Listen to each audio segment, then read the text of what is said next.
Hi, friends, and welcome to Talking with Fancy People. Look at your spots. Look at You your see spots. here Rachel Apalosa and Pee in frame because the camera is pointed over here. There it should be. Get us both, hopefully. Oh. Yes. So, Puppet Life Chat. That would be some. This video is about how marijuana ruins lives and families. And really, it does. There's no disputing that fact. It ruins it. That is to say, when people have false perceptions about it or use it to delegitimize other people in their family or community or friends or whatever. In other words, whenever somebody says this individual cannot be taken seriously for whatever reason and in whatever capacity because they smoke marijuana, that's an example of marijuana ruining lives and families. So the fact is,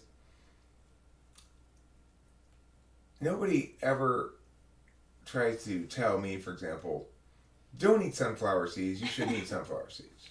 True. Now, you could argue that, at least the way I eat sunflower seeds, bad for your teeth. But nobody would presume, hopefully, to tell me whether I should eat them or not. They're my teeth, my eating habit. It doesn't matter if it's good or bad for you as you see it, because you're not me.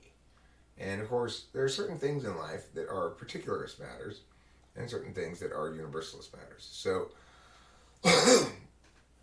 drugs comprise one that's often mistaken as a universalist matter when it's really a particularist matter. And there are plenty of examples of the other way around as well, whereas things are ought to be treated universally, but they're treated particularly. And that's, for example, relationships in a way are an example of that. To engage in a universalist relationship is to say, I am going to treat this person according to the gold and or platinum rules. So, in other words, I'll accept the gold rule, which says there's a reciprocal burden. If I wouldn't like somebody doing this to me, then I shouldn't do it to you. That's the reciprocal burden. The golden rule is expressed as do unto others as you would have them do unto you, but functionally it's saying don't do unto others as you wouldn't have them do unto you is a more meaningful expression of it. However, the platinum rule says do unto others as you would have them do unto you, unto them. So in other words, when Rachel was living in New York and being pathologized relentlessly by multiple people and the mental health community as well. Hi, Winston's mom. How are you this evening? Mm-hmm.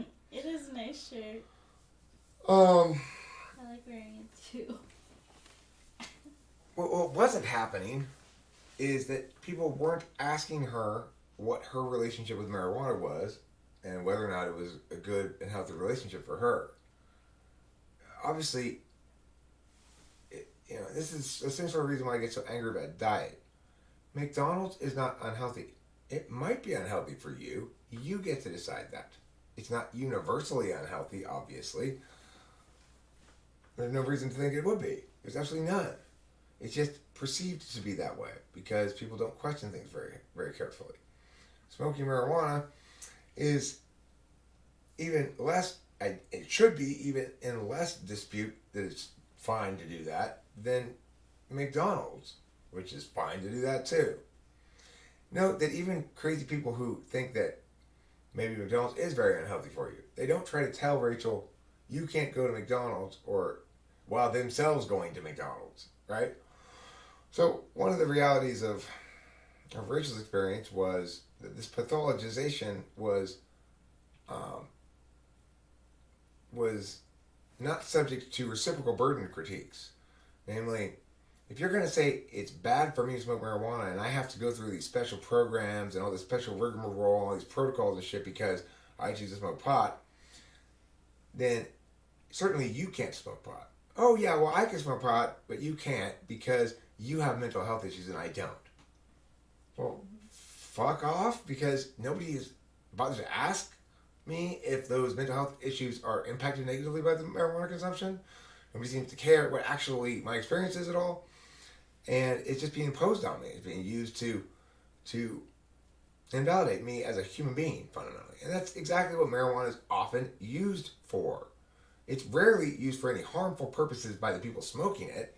It's used harmfully by people who aren't smoking it but condemning those who use it or invalidating them. People saying, "Oh well, I like the bullshit like Eric, you're an ENTP because you smoke weed. That activates your extroverted intuition." It's another way of saying the same kind of bullshit that you are invalid fundamentally as who you are because you smoke marijuana. It's just another frame. It's just another way of saying that same thing. I'm gonna try to put something back here. Light? No, I got a sheet. Oh, yeah. Because it's such a I know, I was thinking the same thing. haphazard looking background. Yeah, I was like, oh, the pillows. Let's see if I can hang this thing up. Winston's mom, Eric's tarot card, like birth card, is the sun, actually. I need to get a little step ladder. I'll be right back. Okay.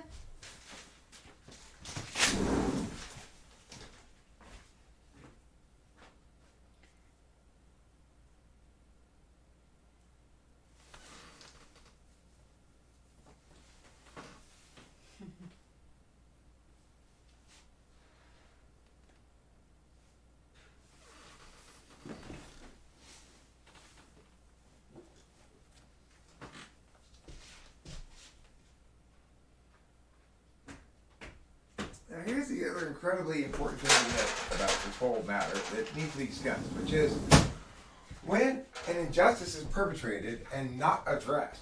In other words, it's not been righted. Nobody's acknowledged anything. Nobody said like, and the argument hasn't been decided as it ought to have been in Rachel's favor.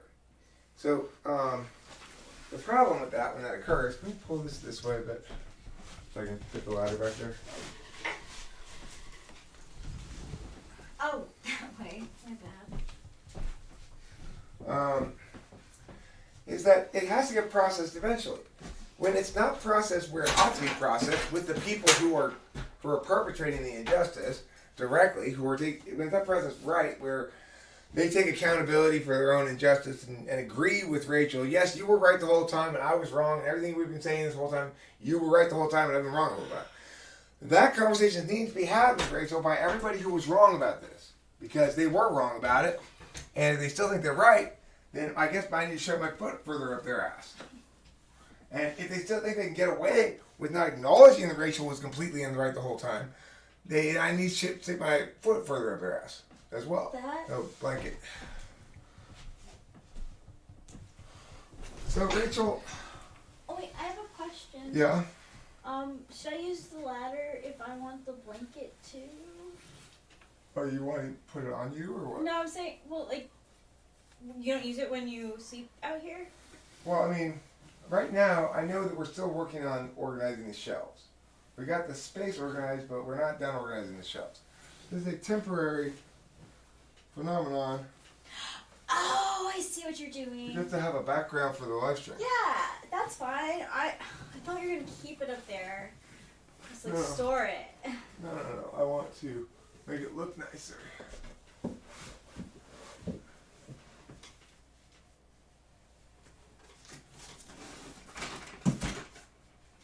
Does that look nicer? Well, a little bit. It needs to go all the way over. Yeah.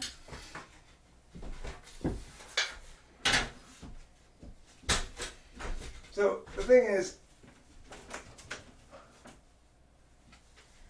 the harms done they get addressed one way or another. Okay, they get addressed one way or another. If the person who's responsible for them doesn't address them, and acknowledge it, and agree that the other party's entirely right and that they were entirely wrong and that they just fucked up shit, then it still gets processed at some point. And as I was saying to Rachel earlier, you can't process when you're still in a war zone. You're done, right? Yeah. If you're trying to process like, oh my God, I saw these horrible things in war, that doesn't really begin until after you're out of the war zone. And so, I think Rachel finds herself processing a fair amount of old shit right now, and then feels bad, like, oh, I'm sorry, Eric. I'm like, yeah, no, don't feel bad because it's the natural consequence of having people try to not deal with shit they need to deal with, being avoidant. It's a natural consequence of other people's accountability avoidance disorder. But the fuck? That's what I have to say about that. That's scary. I didn't know. Well, the point is, there's no more bullshit permitted. No, I by anybody. Okay? So, like, now that Rachel's out of that a war zone where people are being persistently, insistently wrong, not acknowledging shit, not apologizing, not making amends for their wrongdoings, well, she's not going to be able to process it. Now, she gets some justice when she talks to me about it because at least I can say, well, let's make a video. I do feel really bad about it too. Like, I think that's why it just sometimes it feels uncomfortable for me because I don't like to burden people with feelings and stuff. You're not burdening me. You've got outstanding injustices needing to be remedied. Thank you for understanding. Ooh. That sounds interesting, Winston's mom. Alchemy. Yeah, Daddy's belt, exactly. Ghost Rider.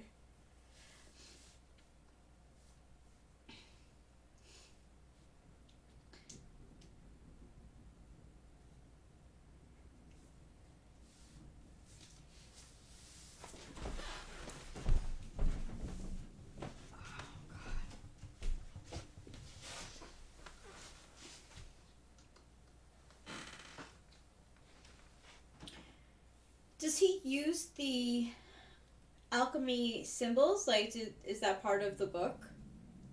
Or, oh, you're listening to it. Never mind. I didn't even know that Young wrote on alchemy. I'm sorry to interrupt you. Oh, you're fine. I was just... The thing to note here is that you get triggered by stuff that's not necessarily... No, it's for people who need to be held to account, not for either of us. So, it's like... what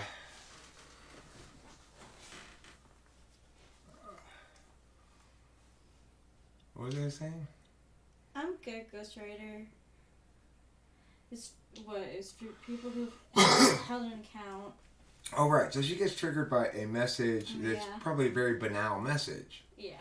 But the banality of itself alone is going to be triggering because it's yet another example of somebody trying to sweep under the rug stuff that's been already passed and been done. Yeah. And I'm not a big fan of rug sweeping under at all. It's like, no, you deal with it directly with me, face to face. If it was okay for you to do or say, then it's okay for you to hear about from me. You know? And if it's not defensible, then don't try to defend it, or it's a recipe for disaster. Let's see. What up? What is up? Well, Rachel and I have had a busy day, productive day. Very productive. We really put a handle on this room. We got things much better organized than they were before. Yeah, it was nice to finally to do that and to find a setup that worked too. Nicely. Yeah. It's like 100 million times better than the old setup. Yeah. Oh my god. I don't even really consider that to be. I feel like I would call that transition. It's just Eric's failure number one. It's the mistake on the way to successfully figuring something out. There you go. So we did a lot of room organization. What else? Went to get cigarettes. What else did we do? We worked on this song. I worked on this song a lot. Let me play for you guys what I have so far. which isn't much, but it's kind of cool, I think. It is. And where is it?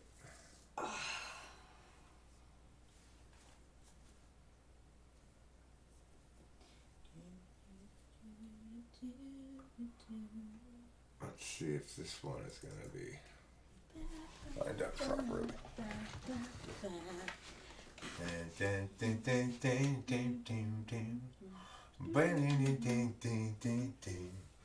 Okay, let's see if this is going to work here. As far as the audio goes. Seems to be on this. Oh, it is on that. And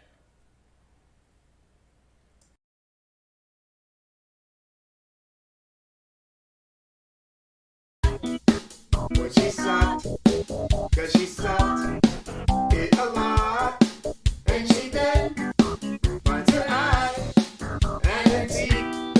She's a ride, cause she's got when she sucked, cause she sucked it a lot, and she then finds her eye and her teeth. She's a ride, cause she's got when she sucked, cause she sucked it a lot, and she then finds her eye and her teeth. She's a ride.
Here.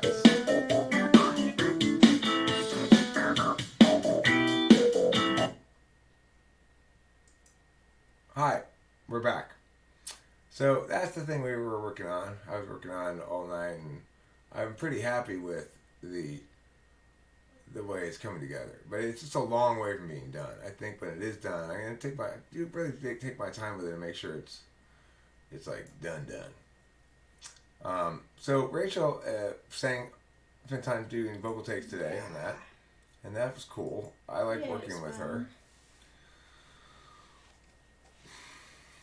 But the primary topic here is marijuana, because it's not just Rachel who's experienced this sort of oppression by the. It doesn't have a name yet. But it's coming together in my head beyond where it's currently at as well. So I have basically a transition into a chorus, a sort of an idea for a chorus, and an arrangement sort of in mind. So it's a lot further along than it would normally be if it were just a loop like that. Regardless, so around here, people have seen me be invalidated because of marijuana. And I gave the example of the ENTP thing. If you're saying to me that I'm becoming an ENTP because I smoke pot, you're basically saying the human being that you are, how you display your affect, your being, your whole nature, is defined by this one habit that you insist doesn't define you at all. Now, you might well have been able to argue that alcohol defined me when I was a drunk. I wouldn't have argued against that. If you had said to me, you shouldn't drink, I'd say, yeah, I know, fuck off. I'm busy killing myself. Leave me alone. Yeah. I mean, but I wouldn't have argued the point. Because in talking to me about alcohol, they would have been right in that instance. And we know they would have been right because I would have agreed with them. In fact, that was my central narrative to myself. You're a worthless drunk, and everyone would be better off if you just die. That was my narrative to myself. So note how different my narrative is about marijuana, which I find very pleasant, enjoyable, not at all a problem, and what this reveals not only about the nature of drugs and alcohol, which is it's a particularist relationship. Not everybody has a bad relationship with alcohol, but I certainly did. Exactly. Not everybody has a great relationship with marijuana, but I certainly do, and so does Rachel. Mm-hmm. And I always have. And just because it's conceivable to point to an example of somebody who's a drug addict, strung out, needs to change their life, is having significant impacts in their life because of their drug consumption, just because it's possible to point to examples of drug addicts like that, doesn't mean that anybody who is addicted to drugs is that kind of drug addict. And it doesn't mean that anybody who does drugs regularly is addicted to drugs. And it doesn't mean that any substance to which you're habituated towards ought to be called a drug either. So marijuana has very little impact on either Rachel or I, but on me, sorry. But is nevertheless considered a drug and an intoxicant by a lot of people. Well, that's a misperception of it. If you do it all the time, you do it all the time. I mean, the point is, we don't need to look at the impacts, Ghostwriter. And this is part about being frame walked. We chill some people out. If you feel calm, that's a good thing. Nobody would object to that statement or sentence at all. Yeah, we do all have vices. That's what I said, and I said it's important to have at least one. So if you don't, you do some really weird shit. Right. Life is hard to be all the vices is a much more cogent point, I think. My point about the previous statement, though, nobody would disagree with that statement. We chill some people. I mean, nobody would think it was a bad statement, basically. But really, it kind of is. Because here's why. I don't need to justify smoking weed for it to be a good thing. There doesn't need to be any reason. And for other people to think that there needs to be a reason is wrong. Your second sentence explains why that's wrong. I don't need any reason to smoke weed. It's part of my temporal bargaining arrangement with myself. It's a particularist metric that I use to live my life more successfully, which means having a temporal bargaining arrangement means like this. Well, I won't get drunk, but instead, as part of the bargain, I'll let myself smoke as much weed as I want. Or I won't go out and do cocaine tonight, but I will stay home and eat a whole tub of ice cream. Yeah, or go shopping. Everybody makes temporal bargains, but some kinds of substances or behaviors that are involved in temporal bargaining are not respected as legitimate by other people. Right. Sometimes it's okay to say that's not legitimate. For example, if you're saying this person's a compulsive gambler and his gambling away all his family's money and stuff, it's perfectly okay for somebody to say, hey, that's not okay, and here's why. It is. But you have to say the reason it's not okay is because of the harm you're doing to others, not because of the harm you're doing to yourself. That is to be presumed, and you can't know that. So if you say, well, look, hey, it's not okay for you spending all your family's money on marijuana. No. That's not the same thing at all. Unlike gambling, buying drugs or cigarettes or beer or stuff. Some people buy stuff. Yeah. Like that's considered more legitimate somehow than buying cigarettes. Okay, can I just say, if you go to Starbucks more than 3 times a week, that you go to, that's like a compulsive. Well, I mean, but my point is that's not stuff. Okay, that's kind of stuff we buy. We buy consumables. Mm-hmm. We buy experiences and consumables. Some people buy stuff like I'm gonna go get a new drapes for my house. Yeah. Or I'm gonna buy a new Cuisinart fruit processor. I'm gonna buy a new. Like, we're talking about buying some stuff today. Stuff for like furniture? Like objects. Going to Guitar Center and getting headphones. Mm-hmm. Like those are... That's stuff.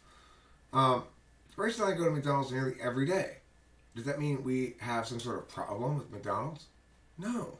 It means it's good and cheap. It's indicative of why McDonald's is successful. Yeah. Not indicative of anything about us.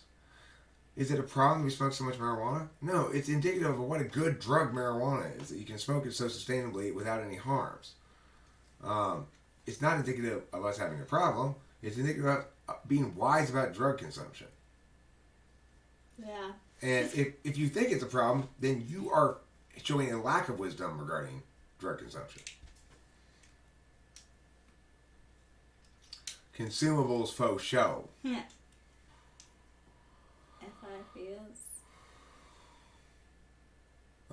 Cigarettes are expensive here too.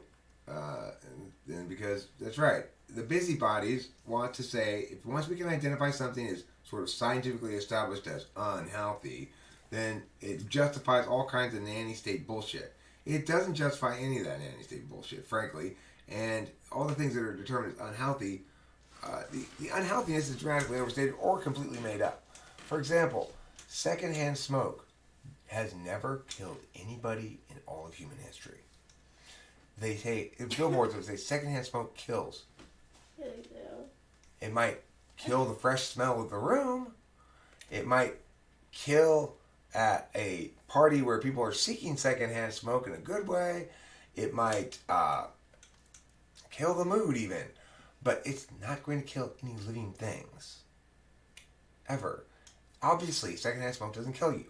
If I can smoke a full pack of these first-hand smoke every day for decades and not be dead yet, then there's no possible fucking way a little secondhand smoke can hurt you.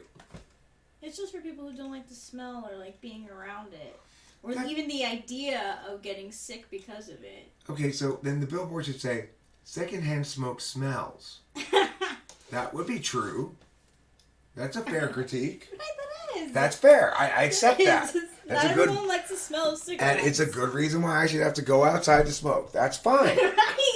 That's what In other it should words, be. You don't have to make up something about me murdering people in order to make me take secondhand smoking seriously. You just have to point out that it smells bad and some people don't like it. Yes! Oh my god. It's legit that though. It really is. Because one of the main reasons my mom doesn't like marijuana is because of the smell. It smells like skunk sometimes. So, you know. Well, our house. I mean, the main reason I have a problem with her is because of her authoritarian bullshit. Yeah. So, I don't know, smelly room or authoritarian bullshit? I'll take the smelly room over the authoritarian bullshit every day. Your authoritarian bullshit renders what you're being authoritarian about irrelevant. Because it's the authoritarianism that's the problem. And with his mom, I don't know what my brother was doing, to be completely honest. I didn't always live with him.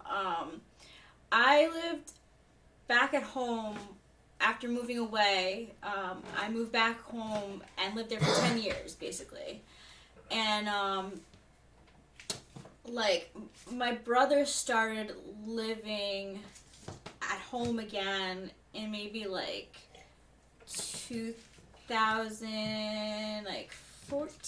maybe? 15?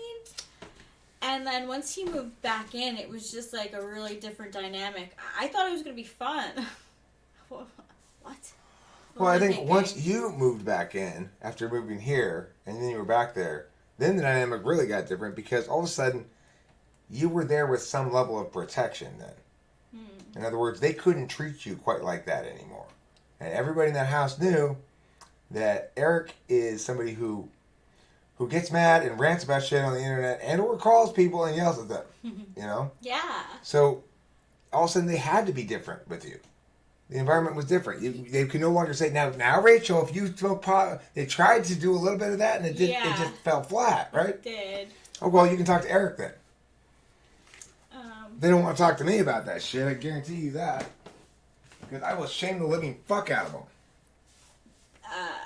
My third house of siblings is, it has actually said that I have, because like I think my moon or something is in it. I don't know. So over that shit. I mean, I do still look at it. It says I have problems with siblings. It does. Well, bet. Yeah, and it does say that I have problems with, my mom. Well, here's the thing. Winston's mom and everybody else who might be listening to this. Rachel was very smart in dealing with this whole thing from the beginning. In other words, she didn't try to sell me much on the idea that she was dealing with some people with a accountability avoidance disorder. In other words, she let me find out for myself trying to deal with them. She didn't try to sell me on a storyline. The storyline I'm telling is the correct storyline that I have sort of been slow to understand fully and embrace and tell, because it's not immediately obvious if they're avoiding you exactly why or how they're, what that means. Mm-hmm. If you don't have an opportunity to really talk to them and they're not attacking at all, in other words, they're just trying to run and hide, then it slows my process down, Yeah. But regardless, that's when things got unsustainable over there, was when you were there and they couldn't treat you as a subhuman anymore. Right. Your brother couldn't fucking stand that. Well, that's why you're in my life. Well, that's why. Honestly. Well, I mean, your brother's life too. I've never been able to fight it on my own. It's impossible. What they did to you is they surrounded you by all these different fucking sources, all telling you you're wrong and it's about the same sort of thing, and doing their goddamn best to force you to accept their reality. Pretty much. Well, I mean, now, of course, I will force them to accept the reality. And if they don't like it, they can fucking suck it. Because I'm coming with both my boots on and their asses with targets on. I love you too, darling. I'm sorry that you have unprocessed shit, unprocessed injustices that simmer up inside of you and cause you discomfort or emotional upsettedness or whatever. I'm sorry. Don't be sorry. I'm perfect. This is what I was born to do. This is my life mission, is to be the fiery sword of God's justice. It really is, though.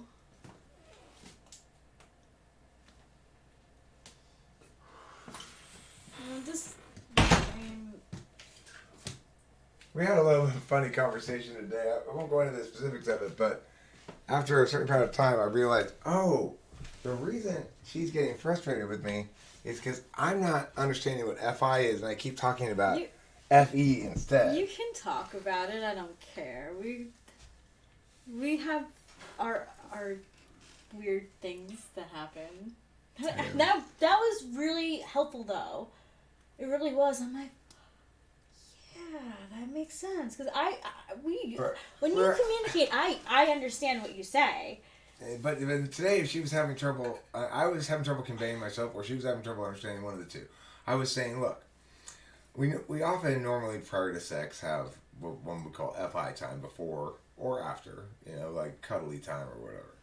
This morning, we didn't. And I came in from all night working on music, took a bath, got into bed, humped, and went right to sleep, And I think Rachel had some associations with previous partners who genuinely didn't really value her as a person, and she probably associates that lack of FI time with that kind of person. Well, I'm obviously not that person, and what I was trying to say to her is, look, once we really trust each other, we don't need those symbols of valuing each other, right? Of course, what she's saying, she wants us to actually feel things. Yeah. It's not just FE, right? Yeah. I was genuinely confused, and she was genuinely confused because of my polar. Right? It makes sense. What's cool is we got back-to-back examples of our polars frustrating each other. Yes. I'm so... Like, as soon as it happened, I'm like, oh, shit. This is how it goes the other way around. Yeah, so I got frustrated with her TE puller when she couldn't kick part of my shoulder I wanted her to kick. And she wouldn't, like, be TE smart about it. And then she got frustrated with me when I genuinely didn't get that stuff is not just is not, I think of it as reasserting and solidifying the statuses, the words that we have for each other. And thereby making you feel safe because the statuses are more secure than they were before I mean, they were right here before, but I said, now remember, they're right here. The more often I say that, the more solid they become, right? To me, that's FI, but that's not really FI. That's FETI shit. Like, I feel safe when Rachel says the right words, and I expect Rachel to feel safe when I say the right words. Yeah, I do. And so I think, well, if I've said the right words, then needing to say the right words at this moment or that moment in order to enable these sort of behaviors is purely is a heuristic we use when we're not with the right person. Yeah. And when we're with the right person, we don't have to waste time on feeling things. But I didn't think of it as feeling things this morning.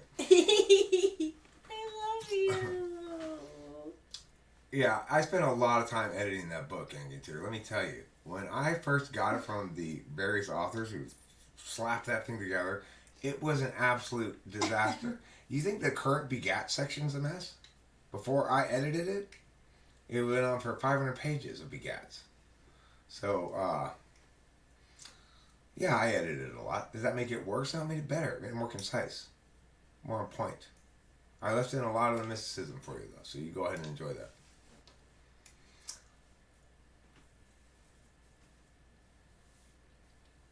I should write a Bible, a regular Bible for Jesus and stuff, and I'll tell the story properly.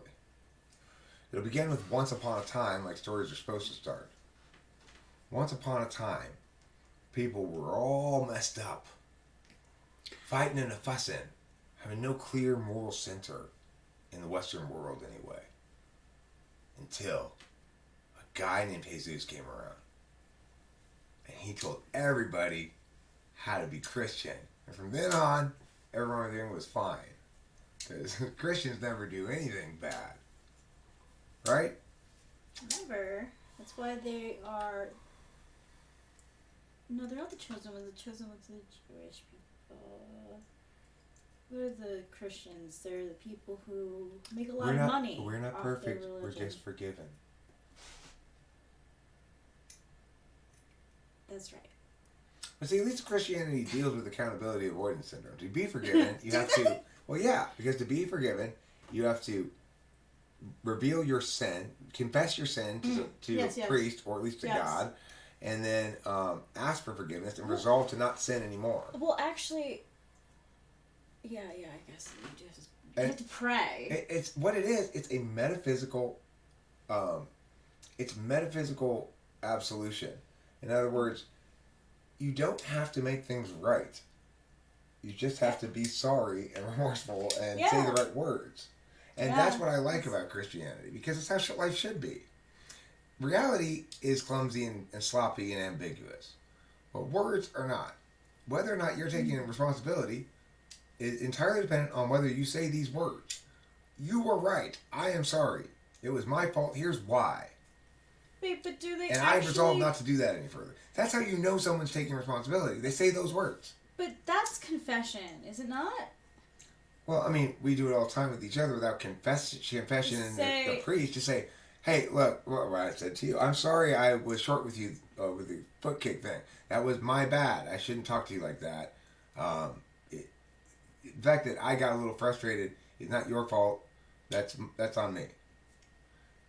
When I said that stuff, that's an example of somebody who has a habit of taking accountability for things. I don't make mistakes where I don't go to apologize shortly thereafter with people who are close to me anyway. Even with people who are more distant. If I feel like if I did something not okay to somebody in a live stream chat and I see them next time, I'll apologize for it. It doesn't happen very often because I hold myself to different standards with my inner circle than with other people. Like, I don't want to ever speak harshly to Rachel or yell at her or be in any way disrespectful, disdainful, or any of those things ever. So, when I feel like I've slipped for a moment, then I'm going to step right up and take accountability and apologize because I want to make sure I don't do it again. I apologize, right? Yeah, you did, and you didn't really have any reason to apologize. It was like, do you feel criticized? And I said, well, a little bit. And then after that, there was a bunch of like, soul writhing from both parties. So you know me so fucking well. I do. It's because, listen, baby, Chiron is the unhealable wound.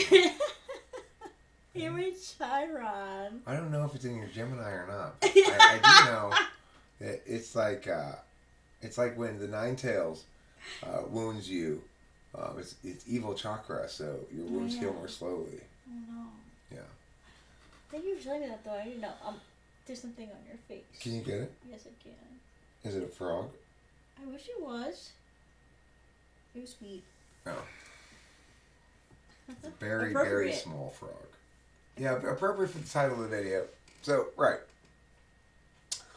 It's very important that we don't generalize out our own beliefs and perceptions in ways that pathologize or delegitimize others unless and except and only when justified should one do that. And so what constitutes justification for it?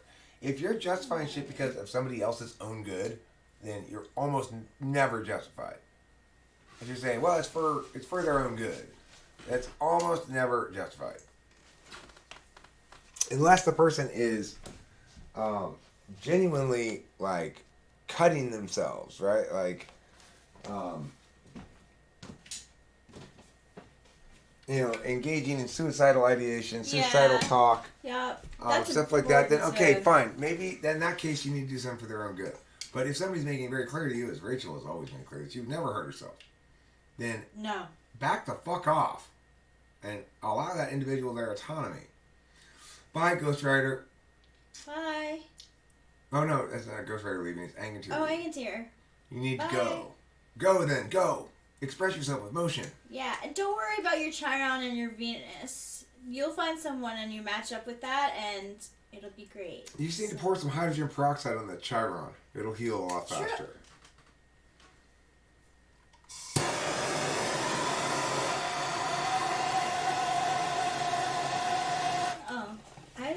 I've never read the books about Thoth. Isn't that like a... Never mind.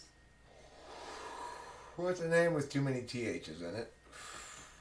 One TH fine, two THs too many. Yeah.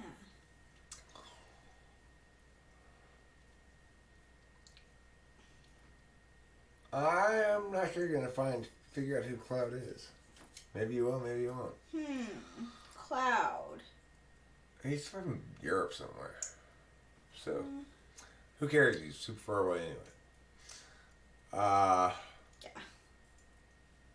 I am Donista, as you know, and I'm not supposed to find fulfillment in a relationship. Where's that? Donista. Winston's phone thing. Oh. I'm listening to KRS about this, and he speaks of yogas you can do to offset your aspects. Oh, KRS. I've seen his stuff. So what's a Danista, and how is it different from a Bodhisattva? Yeah, Serbia, something like that. I want to know the difference between a Danista and a Bodhisattva. Do you know? That I don't actually. Only one of them is a Steely Dan song. Bodhisattva. But I know there are two kinds of, like, titles in Buddhism. Oh. Yeah, he may or may not be actually from Serbia. Although, the thing about it is, he's been so consistent in his presentation of an identity across time. I'd basically take him at face value. I thought it was interesting that today he's making an effort to not piss me off, I guess. Or, the way he said today, you're, okay, Eric's an EHP. Likely. But, that's it's so consistent with his ESFP approach, where he's thinking that the reason he's provoking me is because he's saying I'm not an EHP, rather than the reason he's provoking me is because he's making bad arguments, which is what I keep telling him. Thoth is an Atlantean. Thoth the Atlantean is an interesting character. Some think he was also Hermes, Trismegistus, and Enoch. I know Who's Hermes. Trismegistus? Hermes is Mercury. Yeah, I know who Hermes is. Yeah. But who's Trismegistus? I like that name. I don't know either. Nosh. You know, there was a Roman emperor whose last name was Superbus. Except it was actually Superbus. Because he was so superb. Really? Yeah. Let me see what his first name was. That's funny. Roman Emperor Superbus. Oh gosh.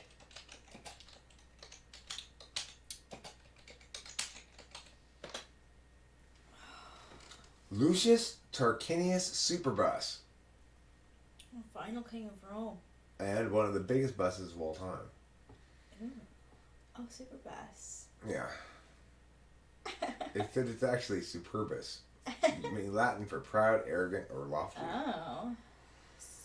My name is Eric Superbus. Superbulus. Fantabulin Superbulus is my name. If you wanted to be if you want your child to grow up to be a magician, you should name them Fantabulon Superbulus. Yeah. That's a pretty magician-like name. Hey, Bacon. Hi, Bacon. I found you. You're right there. Super bus. Yeah, Superbus. It's Lucius Tarquinius Superbus. Let's see what else we got as far as Roman emperors go. That he had multiple aspects, like of himself. Trismegistus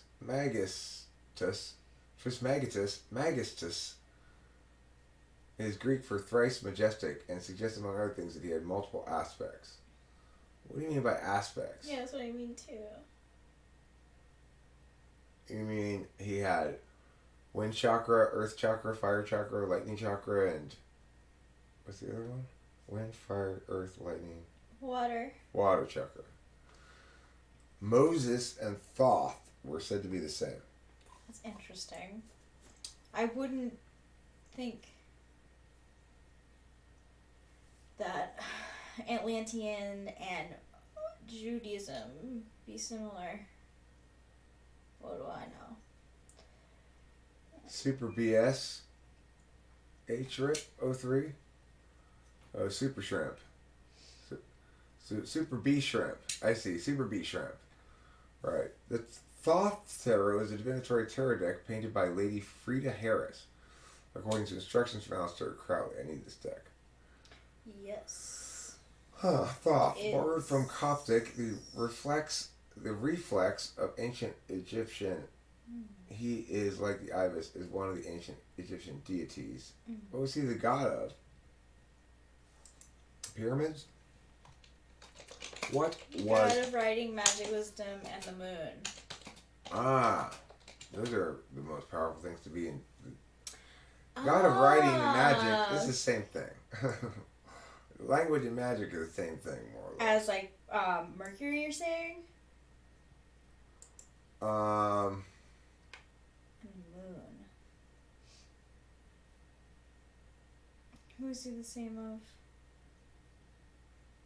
Moses? Thrice majestic. I think Wow. our cat maybe Trismegistus. Yeah, she is. She is. She's also Superbus. We should have named her Fantabulous Superbulon. Oh my god. I'd still call her Superbus. Moses Well, I saw a burning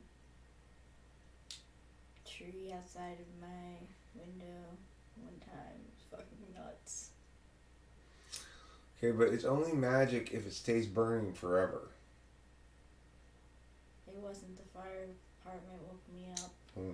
Sorry to hear that. Because if you want to have a magic burning bush, it has to stay burning, even when it's used up all of its fuel. That's cool. Right. So wait, is the, like, so does that mean that the Olympics is like christened by Moses? Is the Olympics They have the christened? eternal flame. Probably the Olympics is christened by Moses. By Muslims? By Moses. Oh, by Moses. Oh, yeah? Wait, what's led by Moses again? What were we saying? The Olympics. The Olympics. Yeah. Yeah, Right? the Olympics, sure. Granted, Moses preceded ancient Greece, I think. Yeah, I think so. But I think, in my opinion, Moses started the Olympics on the empty seabed of the Red Sea when he parted the sea. He said, you know what? While we have the waters off to the sides here with the parting, why not run some races? Why not throw some discus? Why don't we all get naked and compete in athletic events? Why haven't we seen any walking on water or like pardoning of the sea or birth from a virgin kind of stuff? Well, we still get the same level of claim and the same level of proof, which is to say people do make wild claims like that. It's just that those ones were broadly enough accepted that they've persisted all this time, But Why? why? Well, because of the time period in which they were being presented. At the time... So communication wasn't as, like... Look, Rachel, if there's no God, how come the world fits so perfectly into a chicken? That's weird. All you gotta do is rearrange the continents and it looks like so a chicken. Weird. Yeah. Crazy. Blows your mind, Yeah, doesn't it? so God did that? Well, God didn't rearrange the continents into the shape of a chicken, but God made humans able to rearrange the continents into the shape of a chicken, which is very important. Yeah, but I want to see someone walk on water. I'm getting a little bored. I'm not even joking you. I've been telling my dad, I'm like, Dad, you're so into like God and stuff. Where are the miracles? And I'm not talking small ones. We all have small ones every day. I know that. I'm talking, I want to see some like stuff coming from the sky. All right, well, big here, stuff. Rachel, and, look. And not just like Mother Nature. Right, you want something impressive. Yeah. Like, I jumped over the Grand Canyon on horseback the day after my birth. Oh, yeah, that's right. And that's impressive. That is impressive. Right? You're very small. I'm really good at giving pep talks to horses. Oh. I also saved Cosmo. You may It recall really that. needed some saving. It did. Before I talked to Helen Gurley Brown, she was doing articles about gold panning and mops. But after, she learned this trick. 10 secrets, ways to please your man in bed. I mean, that's... that still goes on today. I also launched the civil rights movement. You're a very important person. Yeah, I'm the one who encouraged Rosa Parks to just stay where she was. I said, you know what, just fuck that. Go. Just stay there. Just stay. There's no reason for this bullshit you're putting up with here. Alright, now where's my timeline there? 76. No, let's go to 78 now. Let's go to 80. Here, you see, Moses has been stealing credit for something I did. You let the... I led the Israelites to freedom. That was me. That is so interesting. Yeah, Moses had nothing to do with it. So I'll tell you guys a story. Let me just read the story to you. It won't take long. It's an important story. It's a correction of the existing Bible and the story in there that's wrong. I don't know where Moses must have paid somebody to say that. I don't know. I arrived in Cairo early on a Tuesday morning. I had come by a trade caravan from Constantinople on a tourist visa and was anxious to see the city. So I checked into my room at the Neft's Luxury Suites Inn, deposited my bags, and strolled downtown to peruse the exotic wares of the bazaar. Strauss, is that you? I turned, struggled to hear my own name. Why, Bernie Whites, you old dog. Fancy seeing you here in Cairo. But Egypt, it turned out, was treating my old pal quite shabbily indeed. Slavery, I gasped? That's terrible. Later that evening, I made my way to the encampment wherein the Israelites were housed, and hid behind a bush there until all the Israelites came outside to play mahjong. Then I stepped out from my hiding spot, rose my arms in the air, and said, "You are the chosen people, chosen to win a fabulous prize. That's right, each of you has been randomly selected as a winner. Now grab a few of your most important personal items and follow me." So the Israelites and I walked out past the guards and into the rugged desert. I had explained to the guards about the prizes when I had entered the compound, so they understood why they had to go. "I'm going to get you all out of here. Line up single file and follow me to freedom." "He's going to save us," enthused a dimpled, warm-faced woman with long braided hair.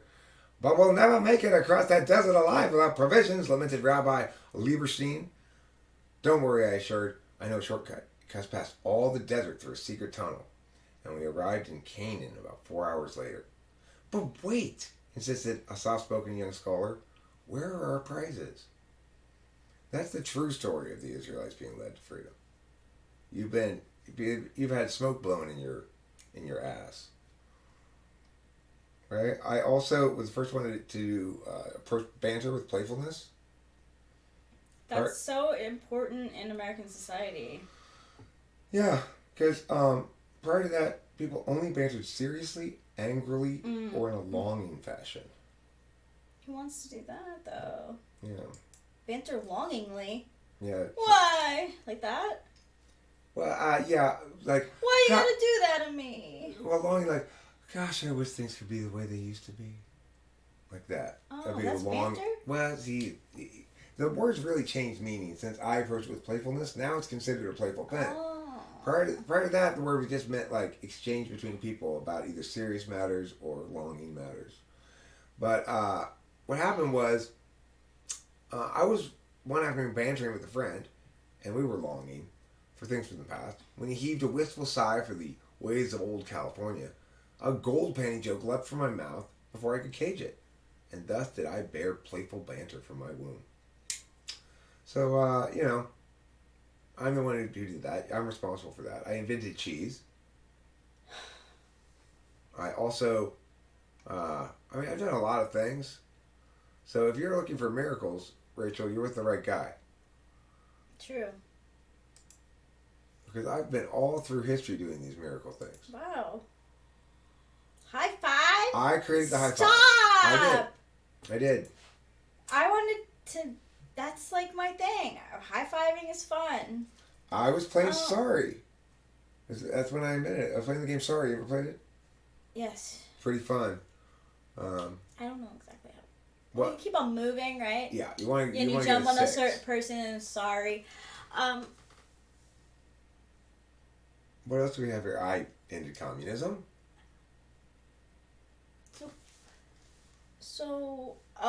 So we do have to make a new Bible then, right? Yeah, we should. Is that what you're saying? I also introduced corn to the Europeans. Yeah, well, look, I introduced corn to the Europeans, but in the process of traveling back and forth, I did accidentally and indirectly decimate the Native Americans with smallpox. But it wasn't my fault. When did the miracles stop? 1989, I believe. Ah. That's like, so it's like things were like sorted out then. Actually, it might be into the 90s. Let's see. Let me see if I got any 90s era miracles. I'll find out right now. Let's look at 91. Ah, right. I rose the dead.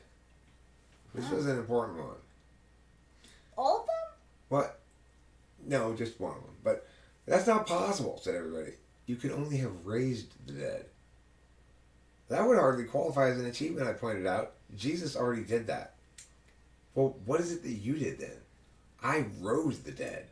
That's impressive, see. I figured out a way to have risen them intransitively. How? Demanded everyone. But I would not speak another word about it, and had disposed well of the empty yeast packets. So 91, I rose the dead.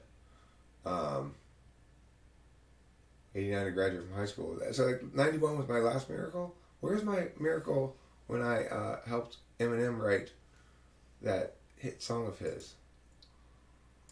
The one that in the movie? Yeah. There it is. Look, it says it right here on the record. So I had left my sweater at the studio the night before. Em and Dre were rolling the beat, and I said, I'm not sure that captures the mood you're going for. Try rhyming spaghetti, heavy, sweater, ready, and sweaty. And next time I heard the track. Wow. Yeah, that was me. I'm very impressed. Well. So I hope you guys all understand now. The miracles do happen all around us every day. I also discovered the moon. I was the one who discovered the moon. Prior to me noticing it, nobody had bothered to look up before. So, what did you think of it? I just was like, what's that big round white thing in the sky? Why is it there? It's nighttime. There's not supposed to be anything in the sky at nighttime. Yeah, well, it's sometimes dark. there's not. You know? Yeah. Well, I was wrong. Okay, so, Horse Mumbler, Ghost Rider, Winston's Mom. Here's the important thing. I don't want you guys to feel like your lives haven't mattered because you haven't done as many important things as I've done. Okay, maybe you've not jumped over the Grand Canyon on an animal. That's okay. You don't have to try to live up to that standard. Maybe you didn't end communism. That's okay. Only one of us can do that. I could do that. But maybe you haven't, liberated anybody from enslavement. A lot of people haven't. That's okay. Don't compare yourself against me and my life events. You have your own life events. They might not be as obviously dramatically awesome, but they're good too. I discovered the bunny ears shoelace technique. Before that, there was just the loop, swoop, and pull. That's great. I mean, you helped generations of children. Right? You have to have another option. No. Winston's mom. Jesus didn't arise from the dead. Jesus was raised from the dead. Risen. Christ has died. Christ is risen. Right. Christ will come again. I went to church. Okay, so look. Christ has died. He was raised. He is risen. And in retrospect, he rose, I guess, but that would imply he raised himself from the dead, which he didn't. See, that's why you can't say that. You can't say he rose from the dead, because that would imply that he rose himself up from the dead. Instead, he was raised from the dead. Yeah. And is risen in the passive voice. That tense right there, Christ is risen, is the it's called the present. It's the present tense of the passive voice. It's just regular present tense, the passive voice. Is risen, was risen, will be risen, has been risen, had been risen, will have been risen, is being risen, was being risen, will be being risen,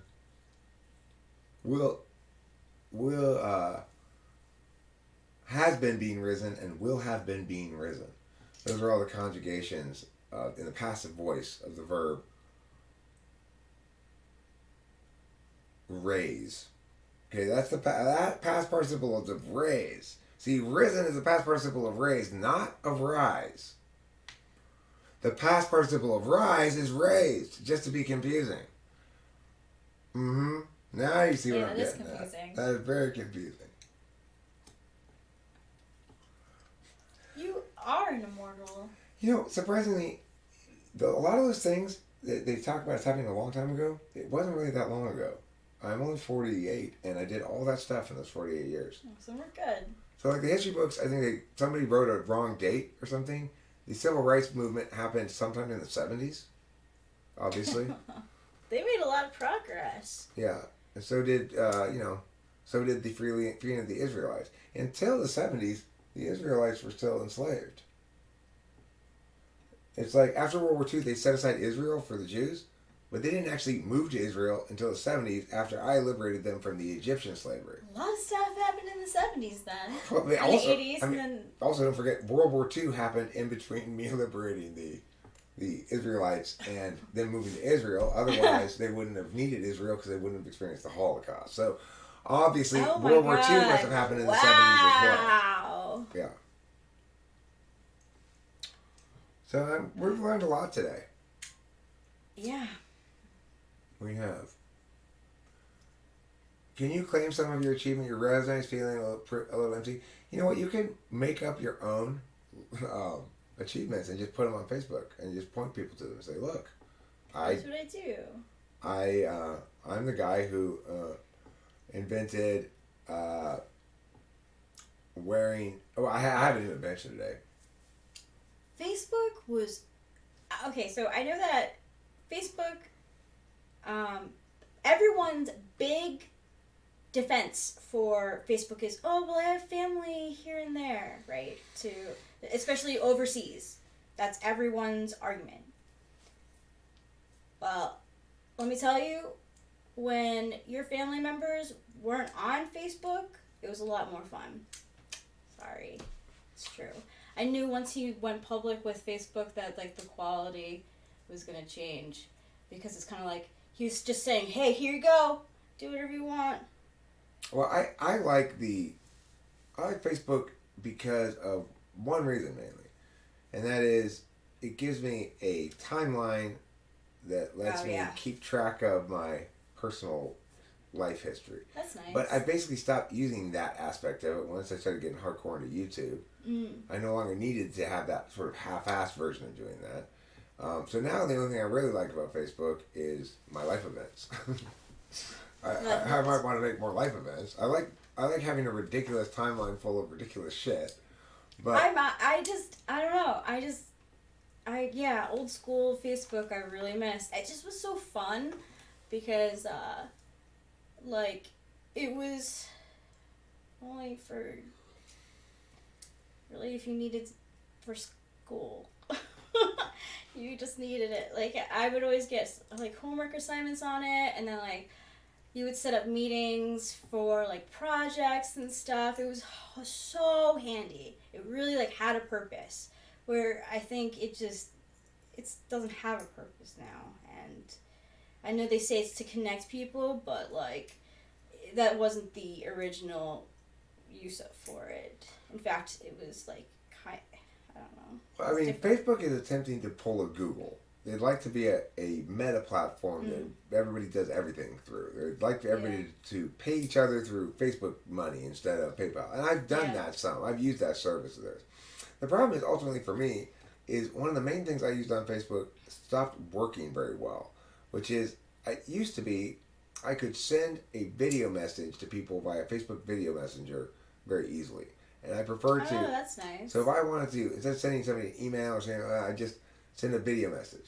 That didn't start, it sort of stopped, it got buggy, and then it kind of stopped working for, and I just, because people would be like, I can't see your video. You know, and I'd say, okay, well, just because you have to I'd say you have to open it in the Messenger app itself. You can't actually look at it in the part of Messenger that's embedded into the main Facebook page. You can't look at it there, it won't work. So I have to go with that little explanation. That's an example of it being buggy. You know, it works in the app, but not in the... So it's like, fuck it. Yeah. Your beta buggy bullshit lost you a Facebook user. I mean, it did come in... It has, like, hung... Like, I definitely had a time where I didn't have a lot of friends, and I was on it, and I reconnected with a lot of people from my past, and that was fun for a year. Mm-hmm. And then after I realized, like, that no one understood the stuff that I was posting, aka, like, music and, like, memes and stuff, because I would post a lot of stuff from Tumblr. So I got, like, a lot of, like, memes and stuff before, like, memes were a thing. And, like, it just... I found myself, like, looking for approval, and I didn't like the feeling. And I was like, you know what? Screw this. I had the same feeling on Facebook. You're like, something that doesn't seem to happen on YouTube is if I put up something on Facebook and it didn't get any likes really, or just sort of ignored, I would feel bad about it. Yeah. And it was like, everything was, okay, I'm going to put this up and we'll see. It's like I felt like I was constantly Facebook was just sort of telling me, um, either you suck or you're great, and Yeah, it was. and you start just sort of chasing great and trying to avoid suck, and then you feel bad when you suck, and uh, I didn't. I had the same sort of. It started making me feel bad, kind of. Yeah, it's nothing wrong. Look, I think of these things as so with such neutrality because I don't really they don't really affect my life that much. Um, but if I do use them too much, then it's all of them. Like I had Instagram for a really long time. When I'm single, I'm on social media, but it's because I want to meet people. But like if I'm happy in life, I don't really engage in that stuff so much because it's like You got this too. yeah, well, right, exactly. So it's and this is genuine. You can be authentic on YouTube. Where Right. Facebook, if you put an upsetting picture, you get like people question you.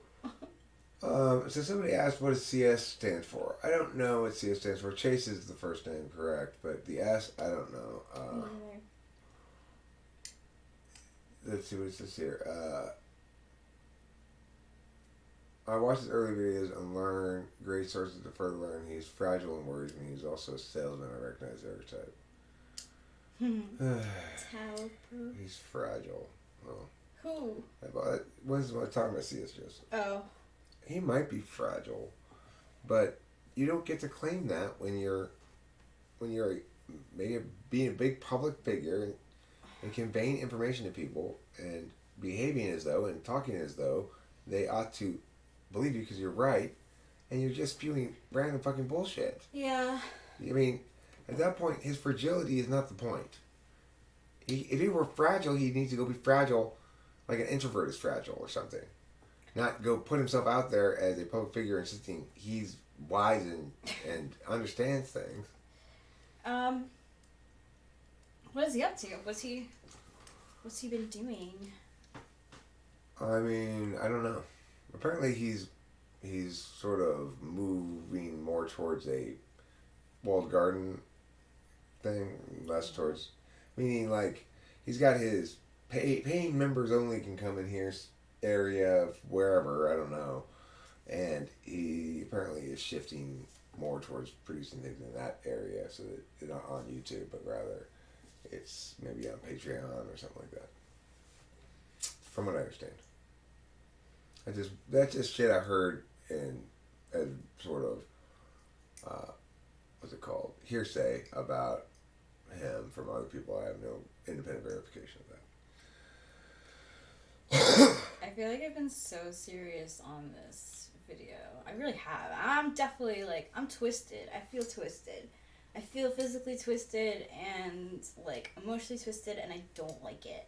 And I don't like being around people when I'm physically twisted, like mentally twisted, because like I don't like other people to have to like even know you just end about the sentence it.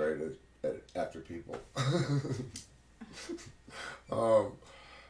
So, okay. Do you feel twisted up because of, because the dynamic between you and me has changed a little bit because I'm on Adderall, because of texts you've been receiving, because of just sort of memories and processing, because of some sort of actual physical discomfort, or all of the above? I have to think about it. I don't know. Okay. Yeah, think about it. Take your time. Don't worry about being negative or positive, baby. You know, you be you. You do you. It's just like, I feel like the past like maybe 2 years really like, I don't know, it's so crazy. I'm a fucking positive person, and I feel like the fact that I've been able to go through life with a positive attitude despite what I've gone through, people held against me, and they used against me, and Well, I mean, because that's where they're telling you about their own experience in life, right? I've experienced that too. I remember that from even childhood. there were always some people, even when I was in childhood, who just hated me. They just hated me, and I could tell who they were. Sort of like I got a sense of the archetype after a while, and it was people who just didn't like the fact that I was apparently so blithely comfortable. You know? Yeah, that too, actually. Like, not that I was, hey, here I am, and like, wait, hasn't anybody taught you to be insecure? Was sort of the attitude, you know? Or like, Yeah. wait, who are you presuming to be so comfortable? I had the whole, what are you so happy about? That was me. Like, I was always, like, I was very shy, which always didn't help, but I was pretty happy, too. I mean, it's just a freaking question. I hope somebody asks me that question someday. What are you so happy about? Well, after hearing that, I'm certainly happy I'm not you. You're always since you smiling. seem to think that's a bad thing. You're always smiling. Do you even know what we said? No, I was smiling because I wasn't listening to you. I've been listening to you. I've been vomiting in a bucket, you stupid fuck. Oh my That would have changed the way I went down, huh? God. Yeah.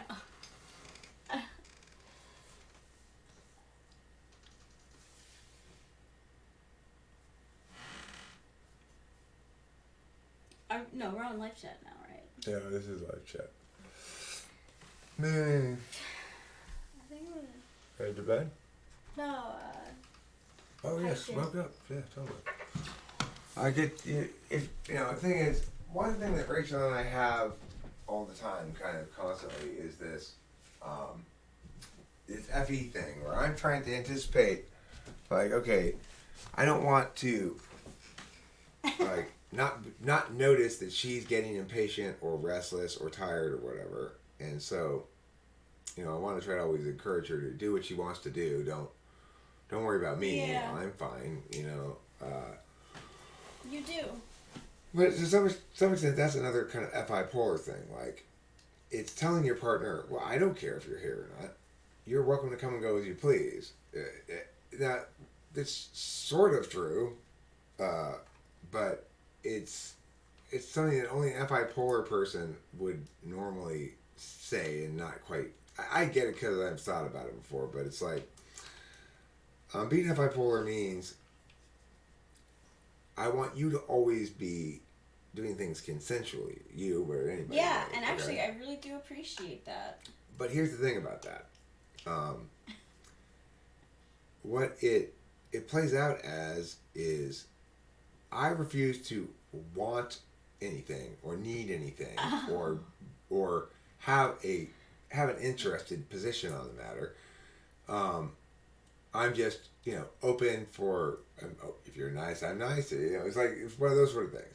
So and that's what makes it FI polar, is that, well, you're not entitled to ever know what I want. That's sort of the underlying assumption to it, right? So, because I don't know what I want. So, okay. And the other half of that is, like, I just want to make sure that you're not getting what you don't want. I tend to forget to ask what you do want, but I'm much more likely to remember, like, okay, has this gone on too long? Or are you tired? Am I bugging you yet? Is basically what I'm asking over and over again in some different form, some other form. Because when dealing with censors all my life, they've all made it clear to me that before hanging out with me for too long, I will start bugging them.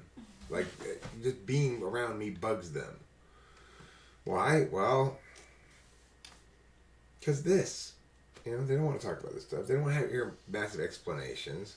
Or, I can imagine a censor having the same kind of argument, or not argument, but misunderstanding that you and I had over the FI thing, where I'm trying to explain to them how, okay, no. This thing you're looking for, that is a test we use to see if somebody's, like, if they do this, it correlates with being a douchebag. So don't do that. Yeah, but the thing is, that's true. It can be used like that, but what you're saying is it's not always a symbol. Sometimes it's the actual experience itself of feeling those feelings during the time period.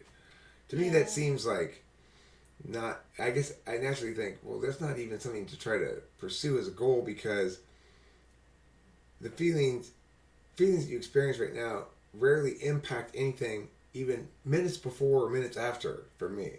It's like it's so localized in time. So I just think, well, what would be the point of trying to feel things or just I know what we're going to do right now. Hey, Rachel, here's an activity for us.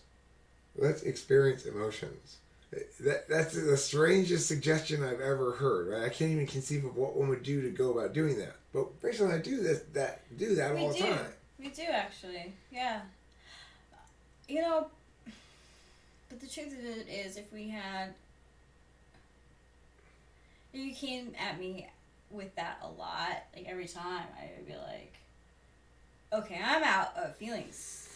You know, so I think it's a balance. I mean, look, it was honestly, it was just a notation, like an observation notation, and I really wasn't feeling either way about it.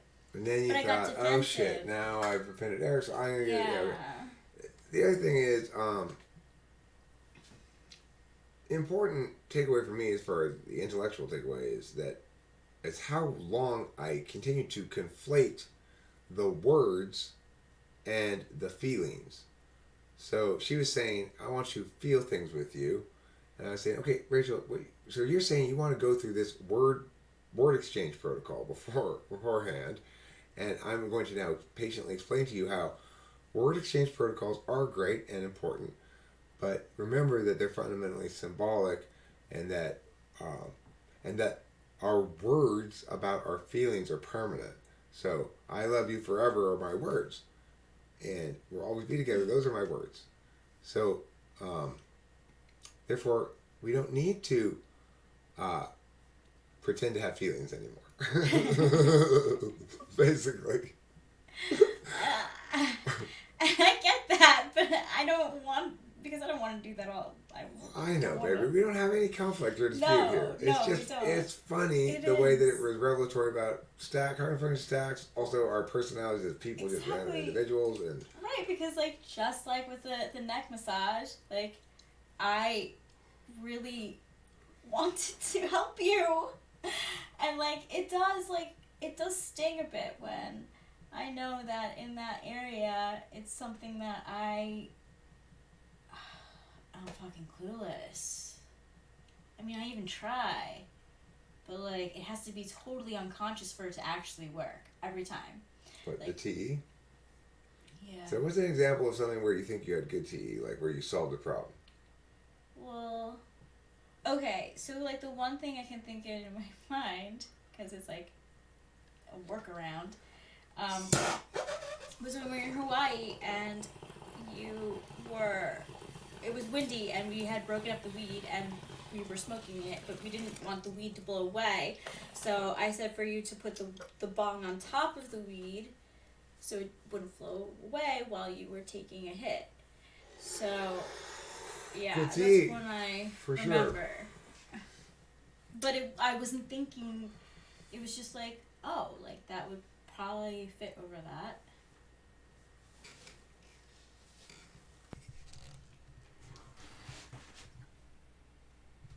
Good stop of magic, you said you like, and I need for your particular firebrand. Someone stole your name? Oh, sure, no problem. What was her... Well, okay, we'll talk about it, sure. Yeah. Yeah, that's fine. I like to do that stuff. So what does it feel like to use TE? Well, it's I'll tell you what's not TE. What's not TE is this thing that I do that's my replacement for TE. So before this arrangement in the room, I had put this room in a terrible arrangement. I thought at the time, I thought hard about it. I was like, okay, well, the reason I want it there is because this is the place where there's a plain wall behind me. I was just thinking it was better for filming there, basically. And, of course, that's not good to eat. That's me going, what's one thing I think I want, but sounds good, and let me make everything revolve around that. That's bad to eat, because I'm not having a clear goal. What is my primary goal here?